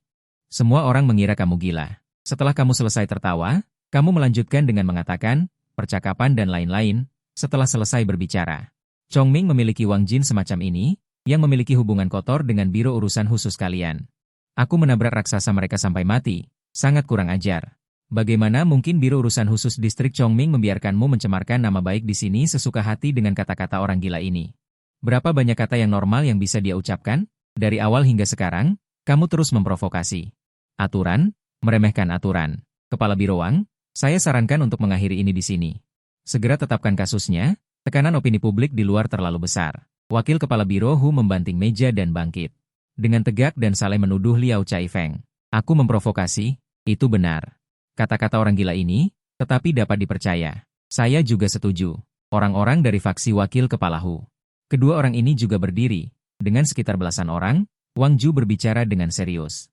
Hu melirik dengan kedua matanya, lalu dengan tenang menatap Wakil Kepala Biro Hu dan berkata, Lau Hu, kita semua tahu apa yang sebenarnya terjadi. Apakah Shenzhen tidak takut bayangannya miring? Ada begitu banyak wartawan media di sini yang tidak mengerti. Jika kita tidak membiarkannya terus berbicara, bukankah itu berarti kita, Biro Urusan Khusus, bertanggung jawab? Benar, Lau Hu. Wakil Kepala Biro Hu menunjukkan sedikit kemarahan di matanya. Dengan wajah tanpa ekspresi, dia berkata, apa yang dikatakan Kepala Biro Wang itu benar. Apakah saya tidak mempertimbangkan dengan cermat? Lihatlah mereka, bagaimana mereka saling memberi isyarat secara diam-diam. Menarik. Ternyata mata gagak di dunia ini tidak semuanya hitam. Untungnya. Suen, kedua orang ini benar-benar informan kita yang baik. Sejak mereka mengenal Wang Jing. Pelacuran, perjudian, dan merokok adalah hal-hal yang tidak kita tolak. Saya tidak tahu bagaimana perasaan orang-orang yang dianiaya, setelah dengan penuh harapan menelepon untuk melaporkan informan. Namun, mereka menemukan bahwa orang yang ditangkap adalah diri mereka sendiri, dan bahkan harus memberikan kompensasi atas kerugian Wang Jin. Betapa putus asanya mereka. Siapa nama orang tadi? Lau Liu, berdiri dan bicaralah. Di mana aturannya? Diam, sebagai penegak hukum, apakah kamu lupa lagi? Menurutmu, pantaskah binatang seperti ini dibunuh? Kamu membantah dengan marah. Saat kamu berbicara, para wartawan berita di bawah panggung. Belum pernah melihat berita yang begitu eksplosif, mereka semua dengan panik mengetik, tidak ingin melewatkan satu kata pun. Wajah wakil kepala biro Hu sama seperti kuda tua yang mati, matanya penuh dengan kebencian yang kuat. Siapa yang tidak tahu bahwa Hu Yongxin adalah orangnya? Kamu membicarakannya di atas panggung. Sama saja dengan membicarakan dirimu sendiri. Wakil Kepala Biro Hu memutuskan, setelah ini selesai. Aku harus memberi bajingan ini pelajaran. Kepala Biro Wang berdiri dan berbalik. Menghadap semua orang di belakangnya, dia berkata dengan dingin, kata-kata terakhir orang yang akan mati biasanya baik.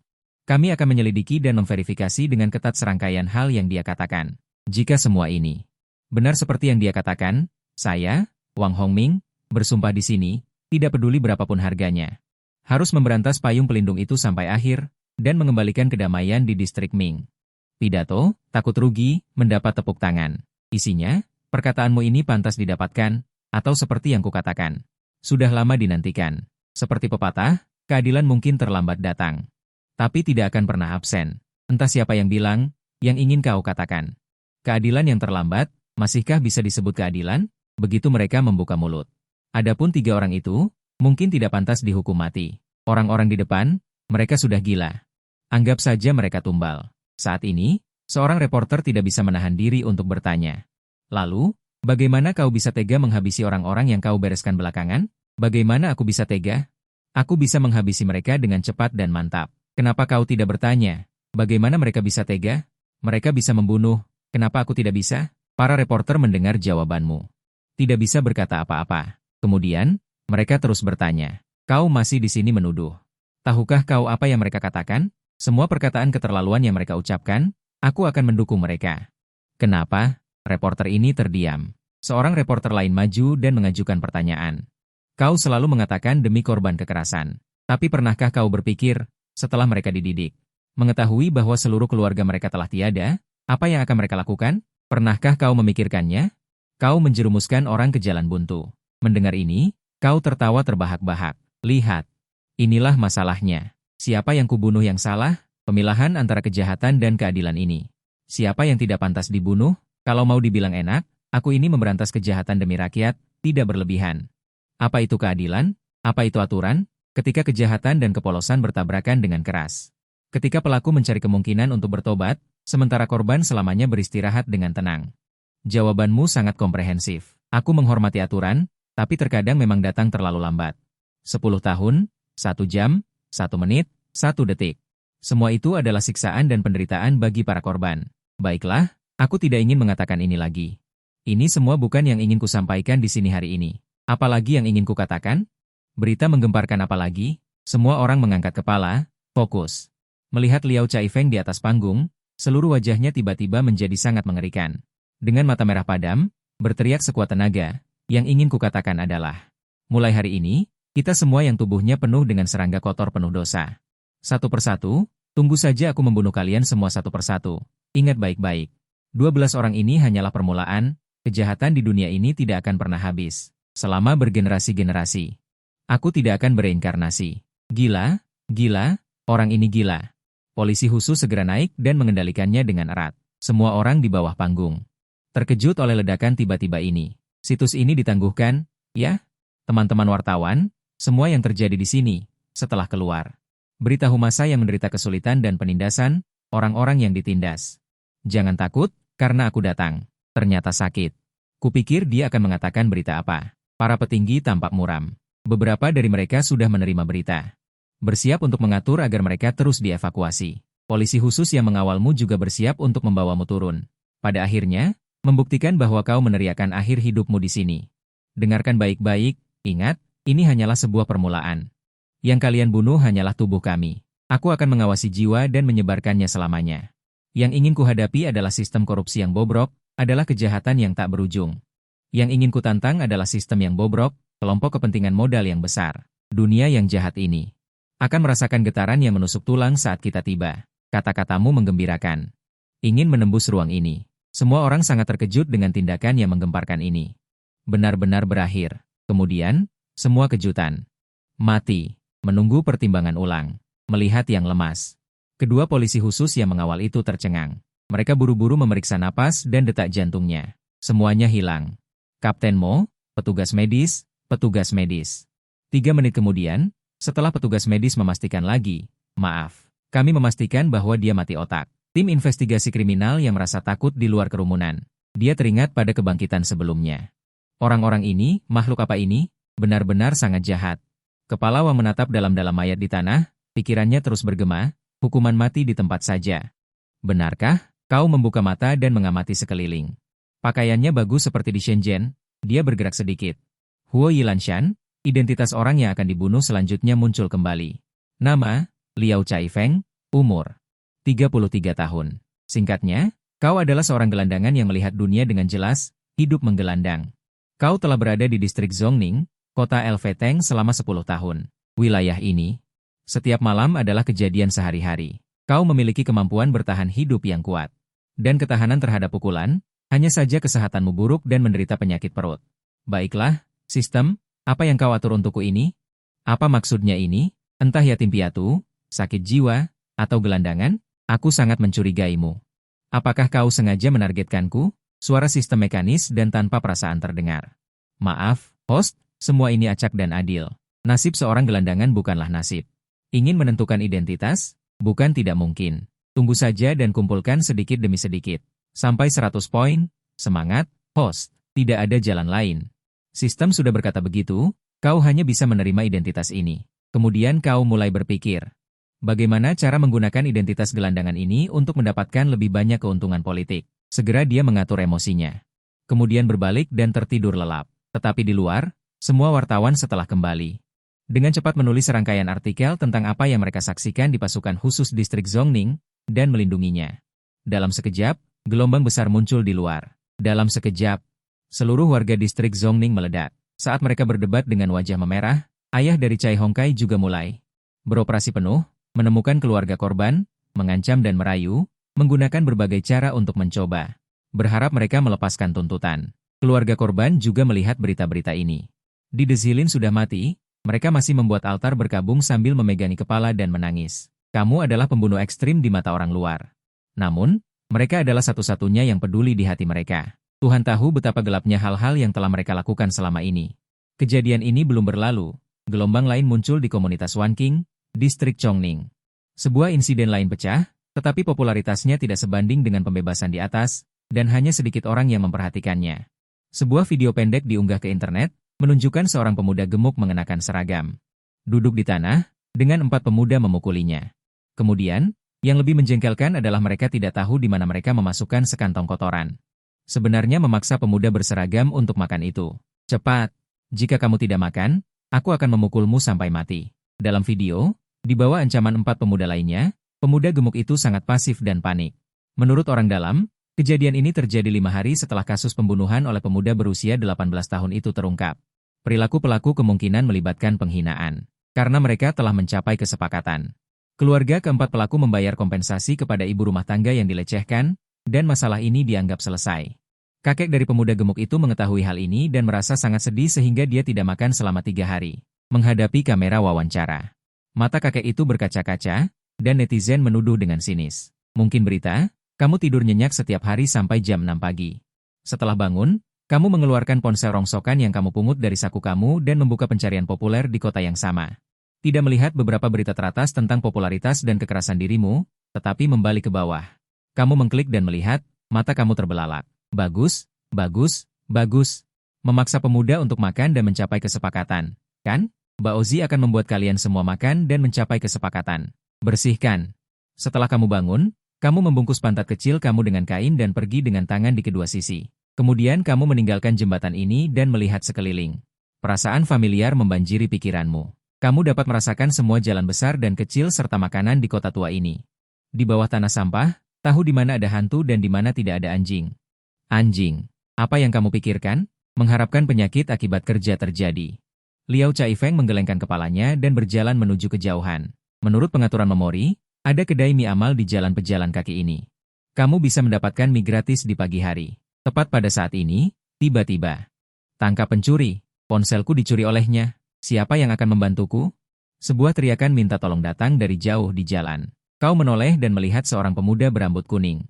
Berlari menyelamatkan diri di tengah kerumunan, dikejar oleh seorang pemuda kemeja putih yang tidak terlalu tua. Pagi-pagi sekali saat jam kerja. Orang-orang banyak, motor juga banyak. Mendengar teriakan minta tolong ini, semua orang bersiap untuk membantu. Beberapa anak muda langsung mengejar. Orang-orang di depan mulai mencegat si rambut kuning, tapi semuanya berhasil lolos. Melihat semakin banyak orang yang menangkapnya. Wajah si rambut kuning memerah, mengeluarkan pisau buah dari sakunya, menatap dengan garang ke depan sambil menggonggong. Aku mempertaruhkan segalanya. Siapapun yang mengejarku lagi, akan kutusuk. Setelah menunjukkan senjatanya, di depan si rambut kuning, dia melihat seorang gelandangan.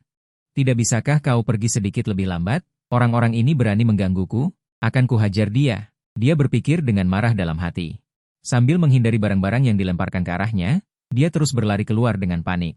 Saat si rambut kuning akan melewati gelandangan itu, sebuah adegan tak terduga terjadi pada semua orang. Terlihat tubuhmu tiba-tiba menyambar ke kiri, mengulurkan kaki kiri, menjegal si rambut kuning. Si rambut kuning tersandung oleh jegalan ini. Terjatuh dengan keras ke depan. Saat di udara, dia tanpa sadar menyesuaikan tubuhnya. Membalikkan badan 2 kali, terlihat seperti orang yang terlatih. Kemudian Li Wanru seperti burung besar. Menerkam ke atas. Begitu menekan tubuh si rambut kuning, dia berbalik. Tubuh masih terbaring di tanah, tangan kanan memegang pisau dan menusuk ke belakang. Li Wanru sangat terkejut. Tangan kanan langsung menggenggam pisau buah itu, tangan kiri memberikan pukulan ayun.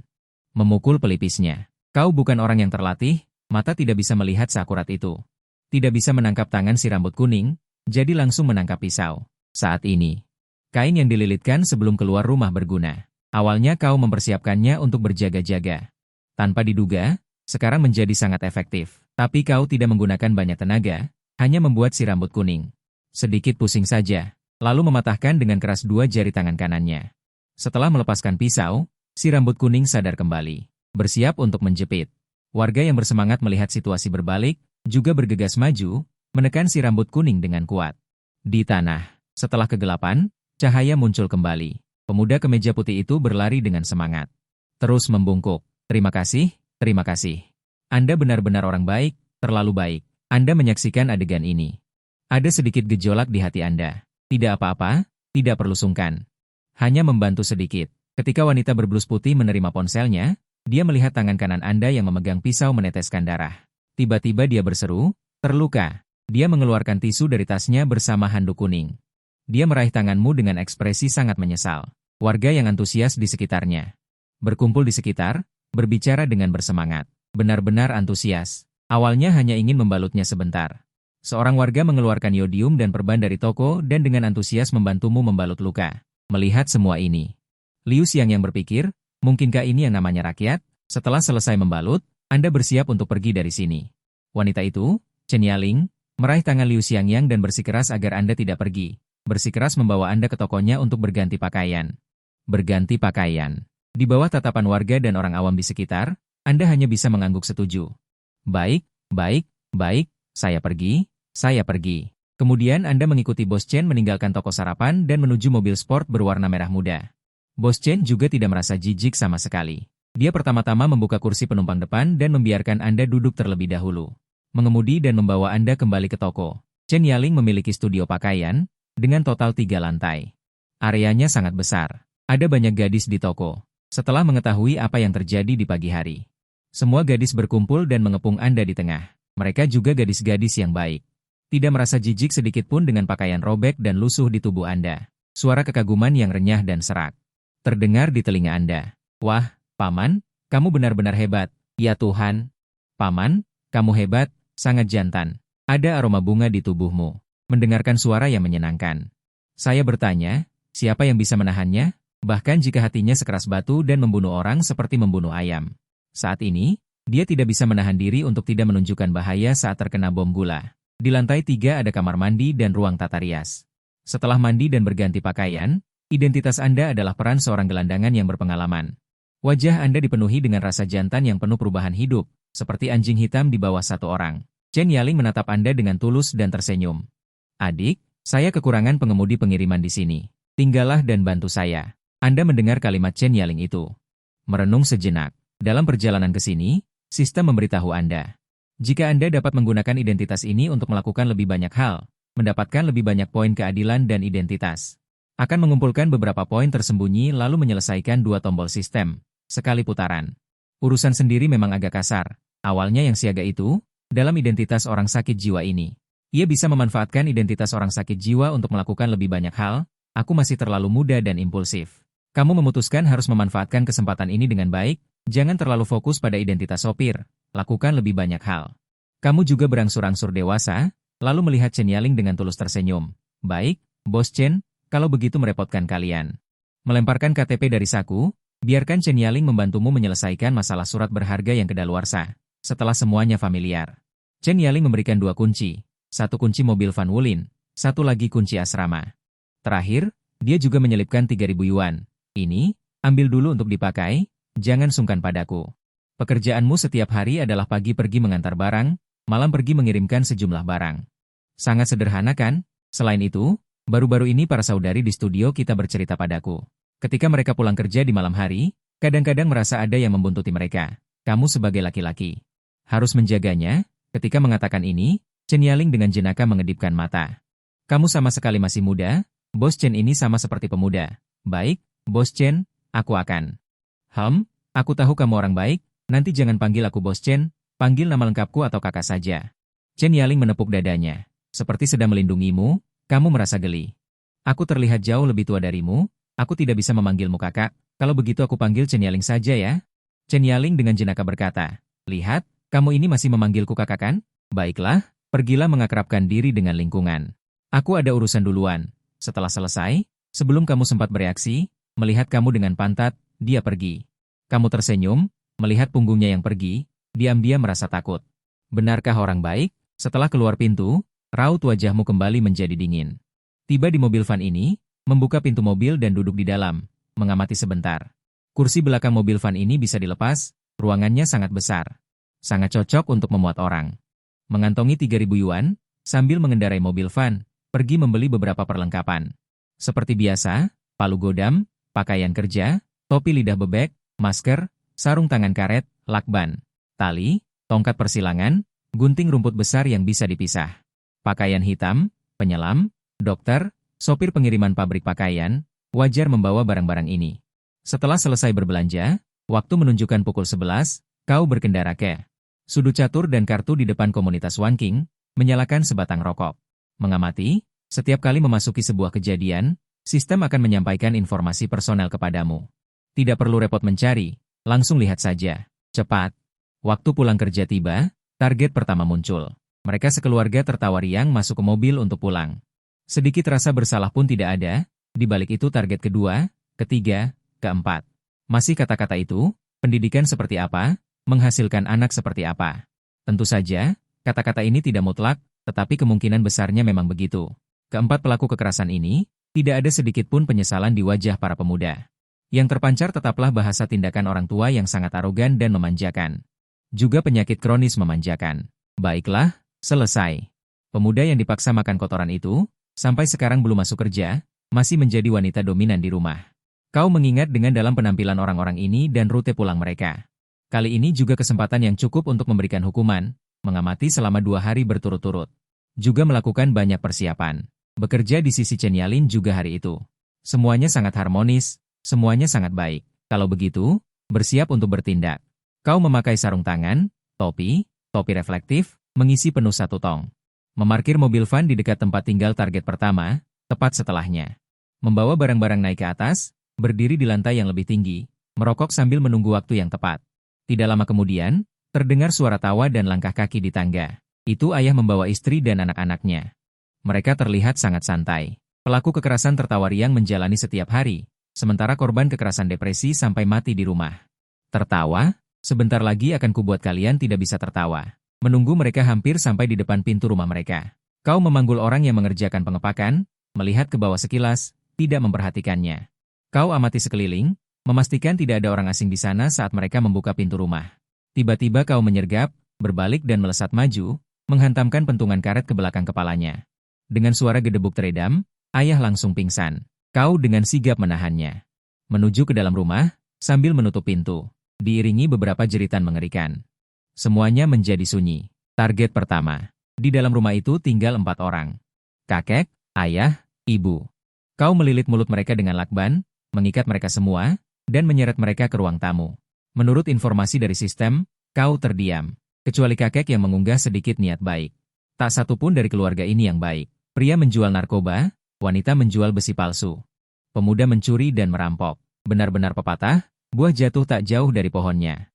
Kau membuka pintu lagi, mengangkat kaleng bensin dari atas, dan duduk di depan mereka berempat sambil menatap mereka.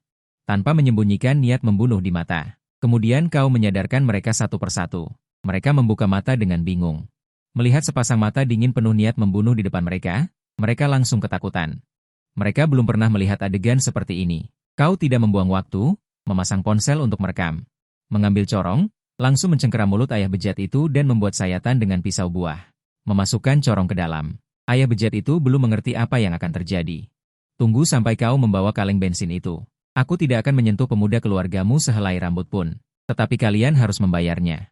Setelah selesai berbicara, kau mengangkat bensin itu, mencengkeram kepalanya, dan menuangkannya dengan paksa ke dalam. Karena kakek dan pemuda itu, orang tua mereka sudah dicekoki sampai kenyang. Mereka muntah dan menangis. Tidak berani lagi. Tetapi kau tidak menunjukkan belas kasihan sedikit pun. Kau tahu ini hanyalah air mata buaya. Anjing tidak bisa berhenti makan kotoran. Setelah mengancam dengan keras, kau meninggalkan tempat ini. 3 keluarga lainnya, kau juga mendatangi dan menyelesaikannya satu persatu. Kau hanya butuh poin pengalaman. Hal itu sudah cukup. Mulai sekarang, dunia ini akan bertambah. Orang yang dicekoki bensin sampai kenyang dan dibakar sampai mati. Kau sangat puas. Berbalik dan menghilang dalam kegelapan malam tanpa meninggalkan jejak sedikit pun. 4 binatang ini memakan makanan perdamaian. Juga ditandai olehnya, seringkali naik ke kota istri. Judulnya adalah Mata Ganti Mata, Mata Ganti Mata. Kontak mata memicu gelombang besar rendering. Menempatkan kode sensor adalah untuk memperhatikan beberapa hal, untuk menghindari permainan yang benar-benar rusak. Menyebabkan kekacauan besar. Poin keadilan bertambah 8. Evaluasi sistem. Kamu benar-benar orang yang berhati kejam dan selera berat yang membuat sistem terkesan. Kejadian tugas kali ini. Hadiah nomor 7 2 kali lipat. Segera, seminggu berlalu. Sejak Liao Caifeng membunuh 12 orang, kesimpulan umum telah ditetapkan. Biro Kota Khusus juga sangat kesulitan. Kamu bilang mati ya mati, apa yang bisa dilakukan? Langsung diproses sebagai pembunuh. Kasus ditutup. Yang kemudian terungkap adalah Pelangi Tani. Di bawah dorongan kuat dari keluarga yang tidak mau menyerah dan banyak wartawan media. Masih pada hari kedua kejadian, itu memicu opini publik. Hari-hari ini, Biro Kota Khusus Distrik Chongmin benar-benar sibuk dan kewalahan. Mulai dari yang itu sampai sekarang. Liu Xiangliang, yang masih terbaring di rumah sakit dan tidak ada yang mengakuinya. Sejak kematiannya, serangkaian jawaban ini harus sesuai dengan Zheng yang tidak bisa keluar. Pertama, Duta Besar Kota Lefteng, tim investigasi diatur untuk mengingat kembali. Apa yang kamu katakan ketika kamu meninggal saat itu? Ini semua hanyalah permulaan. Tidak ada yang bisa menghentikanku. Menurut berita terbaru dari Biro Kota Khusus di distrik yang berada di bawah yurisdiksi, tampaknya di sisi selatan kota. Kejahatan apa? Apakah ada hubungan di antara ini? Sekarang di dalam Biro Kota Khusus. Ada desas-desus, mereka yang memiliki hantu di hati mereka merasa tidak aman. Situasinya sangat rendah hati. Harimau itu bukanlah peran yang mudah untuk ditangani. Pamannya adalah Wang Hongming mengerutkan kening sambil memikirkan langkah selanjutnya. Di gang yang ditinggalkan, sedikit cahaya berkedip-kedip, melirik mayat yang terbaring di tanah. Mengambil sejumlah kecil uang kertas dari tubuhnya dan menyerahkannya kepada wanita berpakaian terbuka di belakangnya. Mata wanita itu menunjukkan jejak kejutan. Dia dengan gembira menerima uang kertas itu. Mata dingin menatap dengan tenang, "Terima kasih paman, orang baik sejati." Kamu mengerucutkan bibirmu, menatap dengan mata berair. Ragu sejenak, "Itu, aku akan mengantarmu sekali." Rokok di mulutmu langsung habis terbakar. Wanita itu sedikit menurunkan tali pundaknya, sangat menggoda. Dia menatap dengan cemas, semuanya tersirat, raut wajahmu berubah drastis. Cepat melambaikan tangan, "Sudah terlalu larut, ibuku menyuruhku pulang untuk makan malam." Selesai berbicara, dia berbalik dan pergi, tanpa basa-basi. Takut tersedot ke dalam jurang kegelapan yang tak berujung. Wanita itu menghentakkan kakinya karena marah melihat dia melarikan diri. "Tanpa berlebihan, seminggu ini kamu lalui dengan sangat memuaskan. Selain siaga, tetap XY, poin keadilan sudah terkumpul 32 poin, bangun jam 6 pagi untuk berjualan. Membantu Chen Yaling dan yang lainnya menyiapkan sarapan, lalu mengangkut barang 2 kali, istirahat sampai jam 10 siang untuk makan siang. Kemudian tidur lagi sampai jam 3 sore untuk mengantarkan makanan, jam 6 sore makan malam, mengantar adik-adik karyawan pulang. Lalu kembali ke asrama dan tidur sampai jam 9.30 malam untuk beraksi. Siang hari guru, malam hari menjelma menjadi masinis kereta api keadilan. Berubah menjadi iblis mengerikan yang berkeliaran di malam hari Nancheng, para pencuri yang bersiap mencuri aki. Pencuri yang mencuri barang sedang mencari target atau sedang melakukan kejahatan, semuanya diseret ke belakang gang Yang Tou dan dipukuli habis-habisan. Memotong satu jari kelingking mereka, dan dengan sangat perhatian membantu mereka menunjukkan jalan. Adapun sindikat narkoba, geng narkoba barat, perampok, penadah barang curian, pemeras, semuanya juga dipukuli sampai tidak sadarkan diri, semua dimasukkan ke dalam mobil dan dibuang di depan biro urusan khusus, bagi mereka yang sifatnya lebih buruk. Kamu biasanya memberi mereka pelajaran yang tak terlupakan, misalnya beberapa hari lalu bertemu dengan pria mesum cabul, matanya dipenuhi nafsu. Pikirannya dipenuhi dengan pikiran untuk memperkosa dan membunuh. Saat dia sudah memilih target dan bersiap untuk beraksi, kamu langsung memukulnya pingsan dan melumpuhkannya. Mengikatnya di pohon pinggir jalan, memotong alat kejahatannya, sekaligus menelepon polisi dan ambulans. Juga ada yang melakukan kekerasan dalam rumah tangga memukuli istri dan anak, kamu juga tidak menoleransi, menerobos masuk dan langsung memotong urat kaki salah satunya. Juga ada yang membuat kebisingan, kamu lari ke sana, atau mengunjungi guru wanita dan tidak berani, lalu memberi mereka pelajaran. Setelah beberapa waktu berusaha, tingkat kejahatan di malam hari Nancheng turun 80%, betapa baiknya dirimu. Kamu tidak mengerti, mengapa semua orang menyuruhmu bertanya padaku, Biro Urusan Khusus Distrik Nancheng juga tidak berdaya. Meskipun aku ingin menangkap persimpangan tanpa hukum ini, aku tidak bisa menemukan petunjuk apapun. Padahal, kamera di kota tua. Orang ini bahkan tidak meninggalkan jejak apapun, kemampuan anti pengintaiannya sangat kuat. Mungkinkah? Setelah kembali ke asrama, Liu Xiangliang mengganti pakaian berdarahnya dan berendam, membersihkan semua jejak, dan mulai merencanakan mangsa berikutnya. Kau membuka ponselmu dan membaca berita terbaru. Kasus perekrutan besar-besaran Chai Hongkai belum diputuskan, dan Biro Urusan Khusus Distrik Chongmin hanya menangkap 3 atau 5 kucing kecil dalam operasi anti korupsi. Matamu menyipit, membunuh dengan mantap, seolah ingin mengubah warna langit dan bumi. Kalian benar-benar menganggap omonganku angin lalu. Bagus, bagus. Karena kalian tidak sadar diri. Maka aku akan mengantar kalian dalam perjalanan ini, mari kita mulai dari harimau dulu. Tidak ada yang akan menyangka bahwa seseorang berani menyerang wakil kepala biro. Kau tertawa gelap. Ekspresi garangmu diperbarui di bawah cahaya layar ponsel. Keesokan harinya, setelah menyelesaikan serangkaian hal, kau pergi dengan mobil dari kota selatan. Setelah lebih dari setengah jam, kau tiba di Biro Urusan Khusus Distrik Chongmin. Kemudian kau berputar-putar 3 kali penuh, tetapi tidak menemukan tempat parkir sementara. Melihat bahwa semuanya dipenuhi dengan tiang pancang dan baut parkir, kau mengutuk dalam hati dan harus parkir di tempat parkir berbayar yang agak jauh. 8 yuan per jam. Dengan cibiran lain, kau turun dari mobil dan membeli sarapan seharga 12 yuan. Makan sambil berjalan, menuju ke arah Biro Urusan Khusus Chongmin. Tepat pada saat ini, kau melihat sebuah toko, tepat di seberang jalan ini, dengan cahaya warna-warni dan tembus pandang. Salon kecantikan kekuatan darah. Kau mendekat. Bos, berapa harga membersihkan telinga? Resepsionis cantik yang duduk di sofa, mendengar pertanyaan itu. Segera bangkit untuk menyambut. Selamat datang, VIP, mari, mari. Silakan masuk dan duduk, ingin minum teh apa? Melihat resepsionis begitu antusias. Dan sama sekali tidak menyebutkan uang, pasti ini pemasaran kelangkaan. Kau tahu betul di dalam hati, sarung tangan putih, ya? Aku hanya bertanya, berapa harga membersihkan telinga? Jangan bermain-main. Katakan saja, melihat tampang keras kepalamu, sudut bibir resepsionis cantik itu berkedut. Dan dia tidak berpura-pura lagi, jika Anda tidak memiliki keanggotaan, lebih dari 1.000 yuan per orang. Hah, kau pikir kau salah dengar? Apa katamu? Apa kau yakin ini harga membersihkan telinga? Resepsionis cantik, dengan senyum profesional palsu dan sarung tangan. Ya, Tuan. Sial. Toko gelap ini, sungguh, aku sangat sedih. Dia bisa saja mengambilnya begitu saja. Coba tanyakan padanya, kalian buka tepat di depan biro khusus kota. Tidak takut dilaporkan karena berani mengenakan biaya seenaknya? Resepsionis cantik. Melihat betapa pelit dan miskinnya dirimu, ekspresi wajahnya berubah lagi. Siapa yang berani melapor? Kau sudah berisik sejak masuk.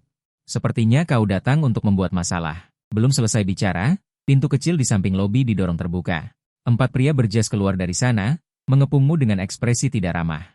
Melihat pemandangan ini, tak perlu dikatakan lagi, ini adalah di kaki Gunung Lin, mencoba memimpin. Toko ini pasti punya, dan kemungkinan besar, adalah tikus got gemuk yang disembunyikan biro khusus kota yang terkenal. Segera dari sakunya, mengeluarkan 600 yuan dengan tergesa-gesa, dengan senyum di wajahnya, menatap mereka. Maaf, aku benar-benar tidak datang untuk membuat masalah. Hanya saja aku hanya punya 600 yuan, tidak mampu membayar.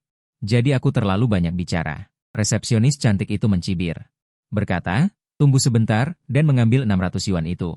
Sambil memerintahkan, siapapun yang masuk harus membayar. Buatkan dia secangkir teh. Biarkan dia minum dan pergi. Setelah selesai berbicara, dia menggoyangkan pinggul seksinya dengan stocking hitam. Dia kembali ke meja depan dalam satu gerakan. Tidak lama kemudian, seorang pelayan membawa botol mineral kosong dan sebotol teh hijau seharga 3 yuan. Sama sekali tidak berpura-pura, langsung membuka teh hijau itu. Menuangkannya. Yang paling menjengkelkan adalah bajingan ini tahu. Untuk tidak mengisi penuh. Setengah botol sisanya kau simpan di sakumu dan pergi. Ekspresimu tidak berubah, kau tetap mempertahankan senyum tipis. Di bawah tatapan 4 pria kekar yang jahat itu. Menghabiskan secangkir teh hijau itu. Teh yang enak. Kamu bangkit dengan tenang, dengan senyum di wajahmu, berjalan keluar dari salju di antara semua orang di rumput. Orang-orang di toko melihat kepergianmu dan mencemooh dengan nada meremehkan. Kupikir seberapa keras kepala dia, ternyata dia kabur dengan menyedihkan. Beraninya dia bertingkah seperti dewa di sini? Untung saja sekarang sudah agak larut, kalau tidak, kakimu sudah kupatahkan. Lihat dulu siapa yang mengurus tempat ini. Tidak lama setelah kamu keluar, senyummu perlahan memudar. Berubah menjadi dingin yang ekstrim. Tadi kamu hampir tertawa karena marah, mereka menipu pelanggan sampai kelewatan. Membiarkan sekelompok anjing tua itu hidup sehari lebih lama. Pukul 2 dini hari. Resepsionis cantik, Xiao Jin, setelah menyelesaikan hari yang melelahkan, membenahi kacamatanya dan mengendarai sepeda motor listriknya pulang. Sama sekali tidak menyadari ada mobil sedan hitam biasa yang mengikutinya dari belakang. Dia baru saja memarkir mobilnya. Bersiap untuk naik ke atas dan beristirahat di rumah. Tiba-tiba, sepasang tangan yang kuat dari belakang membekap mulutnya, sebuah pukulan karate membuatnya pingsan. Ketika dia membuka matanya lagi, dia sudah berada di hutan kecil, diikat di pohon, mulutnya juga dilakban. Xiao Jin menatap dengan ketakutan pria bertopi dan bermasker di depannya, menatap mata dinginmu. Ketakutan membuatnya gemetar tanpa henti. Tanpa basa-basi, kamu mengambil ikat pinggang. Kamulah yang menyuruhku minum teh hijau, ya? Bilang aku cerewet, ya? Membiarkanmu merampok uangku. Harus berbelanja, ya? Biar aku berbelanja. Berbelanja. Kamu membalas dendam dengan gila-gilaan. Sebaliknya, Xiao Jin merasa lebih buruk daripada mati. Dia menatap Liao Chai Feng. Hatinya penuh dengan keluhan dan kebingungan. Bung, apa kamu punya masalah?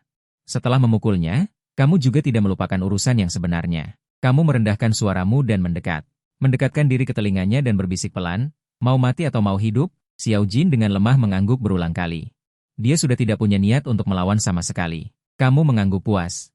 Kamu mengeluarkan pisau tajam dan meletakkannya di depannya. Melanjutkan, baik. Kalau begitu, aku akan menanyakan beberapa pertanyaan padamu. Jawab dengan jujur, atau, Xiao Jin melihatmu mengeluarkan pisau tajam. Seluruh tubuh tertutup rapat, buru-buru mengangguk, matanya penuh ketakutan. Kau robek lakban di mulutnya, tempelkan pisau di lehernya. Orang di balik salon kecantikan itu sebenarnya. Dengan gemetar, Xiao Jin berbisik pelan, "Itu Hu." Setelah diinterogasi, kau mengetahui beberapa berita. Hu itu bajingan tua yang santai. Seluruhnya selangkah demi selangkah datang dari neraka, dan hubungan di belakangnya memang tidak diragukan. Tidak heran dia bisa menutupi separuh langit lagi. Beristirahatlah dengan baik di rumah selama beberapa hari, dan kau akan. Jika kau bersikeras membuat masalah, kau akan mati. Xiao Jin mengangguk dengan cepat. Merintih pelan, lalu dia merasakan ikatannya terlepas. Penutup kepala juga jatuh, melihat lingkungan yang familiar di depannya, dia tidak berani bergerak sama sekali. Zheng Yi Dianjiayi, Setelah kau menyelesaikannya, Suce kembali lagi ke lingkungan luar toko itu. Pukul 3.20 dini hari, dari tempat parkir belakang sana. Sebuah mobil melaju keluar. Yang duduk di dalamnya adalah keempat pria besar itu. Mereka bersiap untuk makan tengah malam dan minum. Kau diam-diam mengikuti. Pukul 4.30, mereka selesai makan dan minum, mengemudi dalam keadaan mabuk dalam perjalanan pulang ke asrama untuk tidur. Baru saja memarkir mobil dengan stabil, beberapa orang terhuyung-huyung, menyalakan rokok dan turun dari mobil. Bersembunyi di belakang, tatapanmu memancarkan senyum kejam. Terhadap orang-orang ini, dia tidak memiliki sedikit pun rasa kasihan. Tangan kanannya langsung mengeluarkan pedang panjang dari mobil. Tangan kiri memegang pisau tajam. Bersamaan dengan teriakan pertama yang penuh tenaga terdengar. Segera dalam 3 menit berturut-turut, teriakan meledak satu demi satu. Dalam hal kecepatan dan kekejaman, mereka jauh lebih rendah daripada 4 pria besar yang membantai orang seperti membantai ayam. Semua tangan kanan mereka ditusuk, dan juga ditusuk pantat dan paha mereka beberapa kali. Diperkirakan seumur hidup mereka tidak akan bisa melakukan perbuatan jahat lagi. Ya, menyembunyikan prestasi dan nama. Zheng Yi Dianjiayi, kau dengan cepat menghilang tertatih-tatih dalam kegelapan. Baginya, ini hanyalah sebuah episode kecil, bukan? Wu Qingsong, bersiaplah untuk menyambut masa depan tanpa dirimu.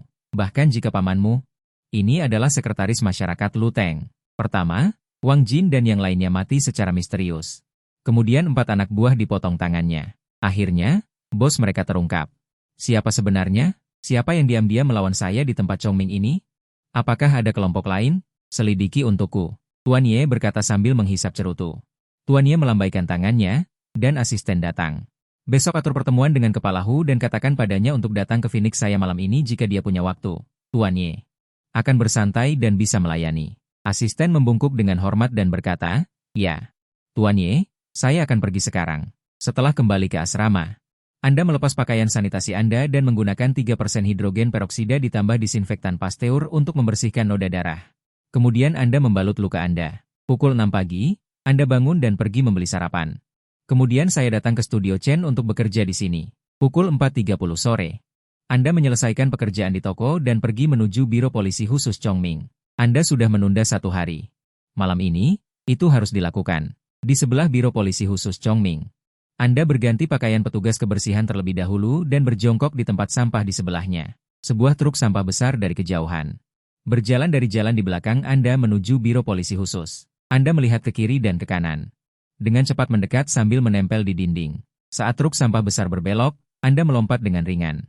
Dan berpegangan di belakang dan masuk ke dalam sampah. Pintu Biro Polisi Khusus terbuka, dan Anda berhasil masuk. Tidak ada yang peduli dengan truk sampah yang menuju ke Biro Polisi Khusus, apalagi Anda di atasnya. Truk sampah langsung menuju ke belakang gedung Biro Polisi Khusus. Anda melompat dari truk dan menundukkan kepala sambil memegang sapu. Anda mengamati sekeliling dan masuk melalui tangga pintu belakang.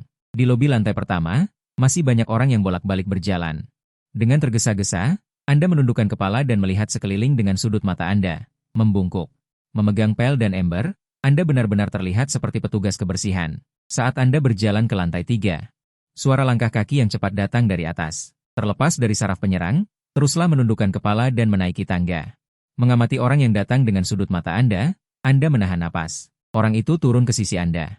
Tidak berhenti, tetapi terus berjalan menuruni tangga dengan cepat. Tetapi beberapa detik setelah berpapasan, petugas khusus yang membawa dokumen itu tiba-tiba berhenti di tangga bawah, matanya berbinar curiga saat menoleh. Dia menatapmu dan bertanya, Bao Jie, bukankah Lawang izin hari ini untuk mengunjungi cucunya? Siapa kamu? Apakah Lawang memanggilmu untuk membantu? Mendengar pertanyaan mendadak ini, kamu tidak berhenti, menundukkan kepala, perlahan menaiki tangga, otakmu berputar cepat. Penuh jebakan dalam kata-kata ini, memang layak menjadi biro utusan khusus. Petugas khusus melihatmu seperti ini. Matanya menyipit, berbalik dan berjalan cepat ke arahmu, kamerat. Permisi, kamu berbalik, menatap petugas khusus dengan tatapan kosong. Letakkan ember pel di samping, dan mulai memberi isyarat, aba-aba. Aba-aba. Petugas khusus itu melihat tatapan menghina dan gerakannya, merasa sedikit malu dan menggaruk kakinya. Ternyata dia tunarungu. Sepertinya aku terlalu banyak berpikir. Tidak heran dia tidak bisa masuk ke administrasi saat itu. Ketajaman mata ini terlalu buruk. Lagi pula, siapa yang berani membuat masalah di biro utusan khusus? Kemudian dia juga tidak mengerti. Hari ini pemerintah sangat ketat, perusahaan kebersihan harus pergi sebelum pukul 4 sore. Apakah kamu tidak mendengar dan tertinggal? Kamu merasa gembira? Terus berpura-pura tidak mengerti artinya. Aba-aba. Kemudian mengambil pel dan mengganti airnya. Petugas khusus itu hendak melanjutkan berbicara ketika telepon berdering. Setelah dia menjawab, dia dengan hormat berkata, "Kapten Sang, saya datang, saya datang." "Ini dia, lupakan saja, kamu pergi mengepel lantai. Setelah mengepel, pergilah. Orang-orang dari perusahaanmu sudah pergi sejak lama. Kamu akan selesai sebentar lagi." Petugas khusus itu meninggalkan kepalamu, kamu berbalik dan mempercepat langkah menuju lantai atas. Tiba di lantai 9, di depan pintu wakil direktur, tidak ada kamera di koridor. Kamu melewati wakil direktur, dengan hormat berkata kepada wakil direktur Hu, "Direktur Hu, Tuan Ye berkata untuk mengundang Anda untuk beristirahat di sana malam ini." Wakil direktur Hu mengukir rokok, penuh ketidaksenangan. "Sekarang jam berapa?" "Kelompok Pulau Dadu telah memasuki distrik Chongming, Hotel Huayao. Apakah aku mencari mati?" Wen Yanfang dengan cepat berkata lagi, "Direktur Hu, apakah Anda belum tahu? Salah satu anggota kelompok yang dikirim kali ini adalah bibi Tuan Ye." Mata wakil direktur Hu berbinar.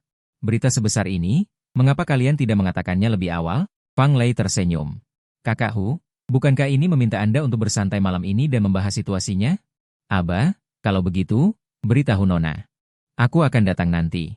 Wakil direktur Hu tersenyum lebar. Fang Lei menyerbu masuk. "Bersiap untuk pergi. Anda mendengar ini dan segera menjauh." Saat berikutnya, Fang Lei membuka pintu dan menutup pintu kantor direktur Hu. Dia melirik kunci pengaman. Tidak peduli dan buru-buru pergi. Dan wakil direktur Hu penuh dengan ide buruk. Saat ini, dia merokok sambil berpikir bagaimana memanfaatkan hubungan ini untuk memfasilitasi Wang Tua. Untuk mencapai posisi ini, untuk naik lebih tinggi, Anda harus berjuang dengan orang dan cara. Di luar pintu, Anda sedikit bersemangat. Menurut percakapan kedua binatang itu tadi, Anda telah mendapatkan tampilan balas dendam. Ini adalah dalang di balik layar legendaris. Kalian tunggu saja. Anda diam-diam mendekati pintu kantor Hu Kingsong. 2 detik kemudian, suara tenang Hu Kingsong yang disesuaikan datang dari dalam. "Masuk." Pintu terbuka. Hu Kingsong melihat ke pintu. Seorang petugas kebersihan masuk.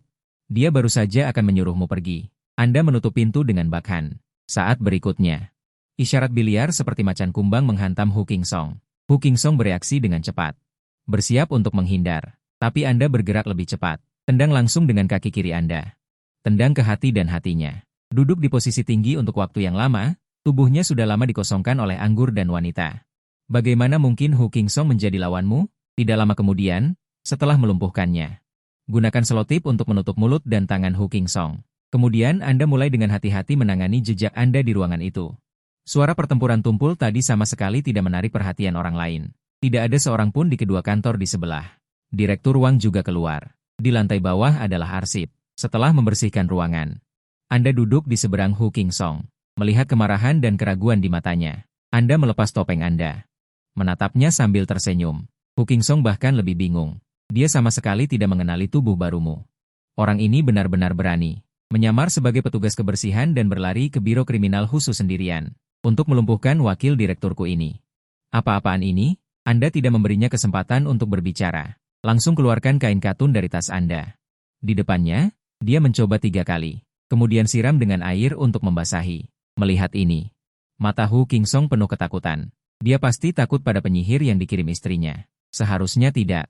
Wang Tua tidak punya nyali. Detik berikutnya, kau menjambak rambutnya. Dan mengatakan sesuatu yang membuatnya ketakutan setengah mati. Tahu, di dunia ini, tidak ada seorang pun yang bisa menghentikanku memberantas kejahatan. Sudah kubilang, kematian waktu itu hanyalah sebuah permulaan.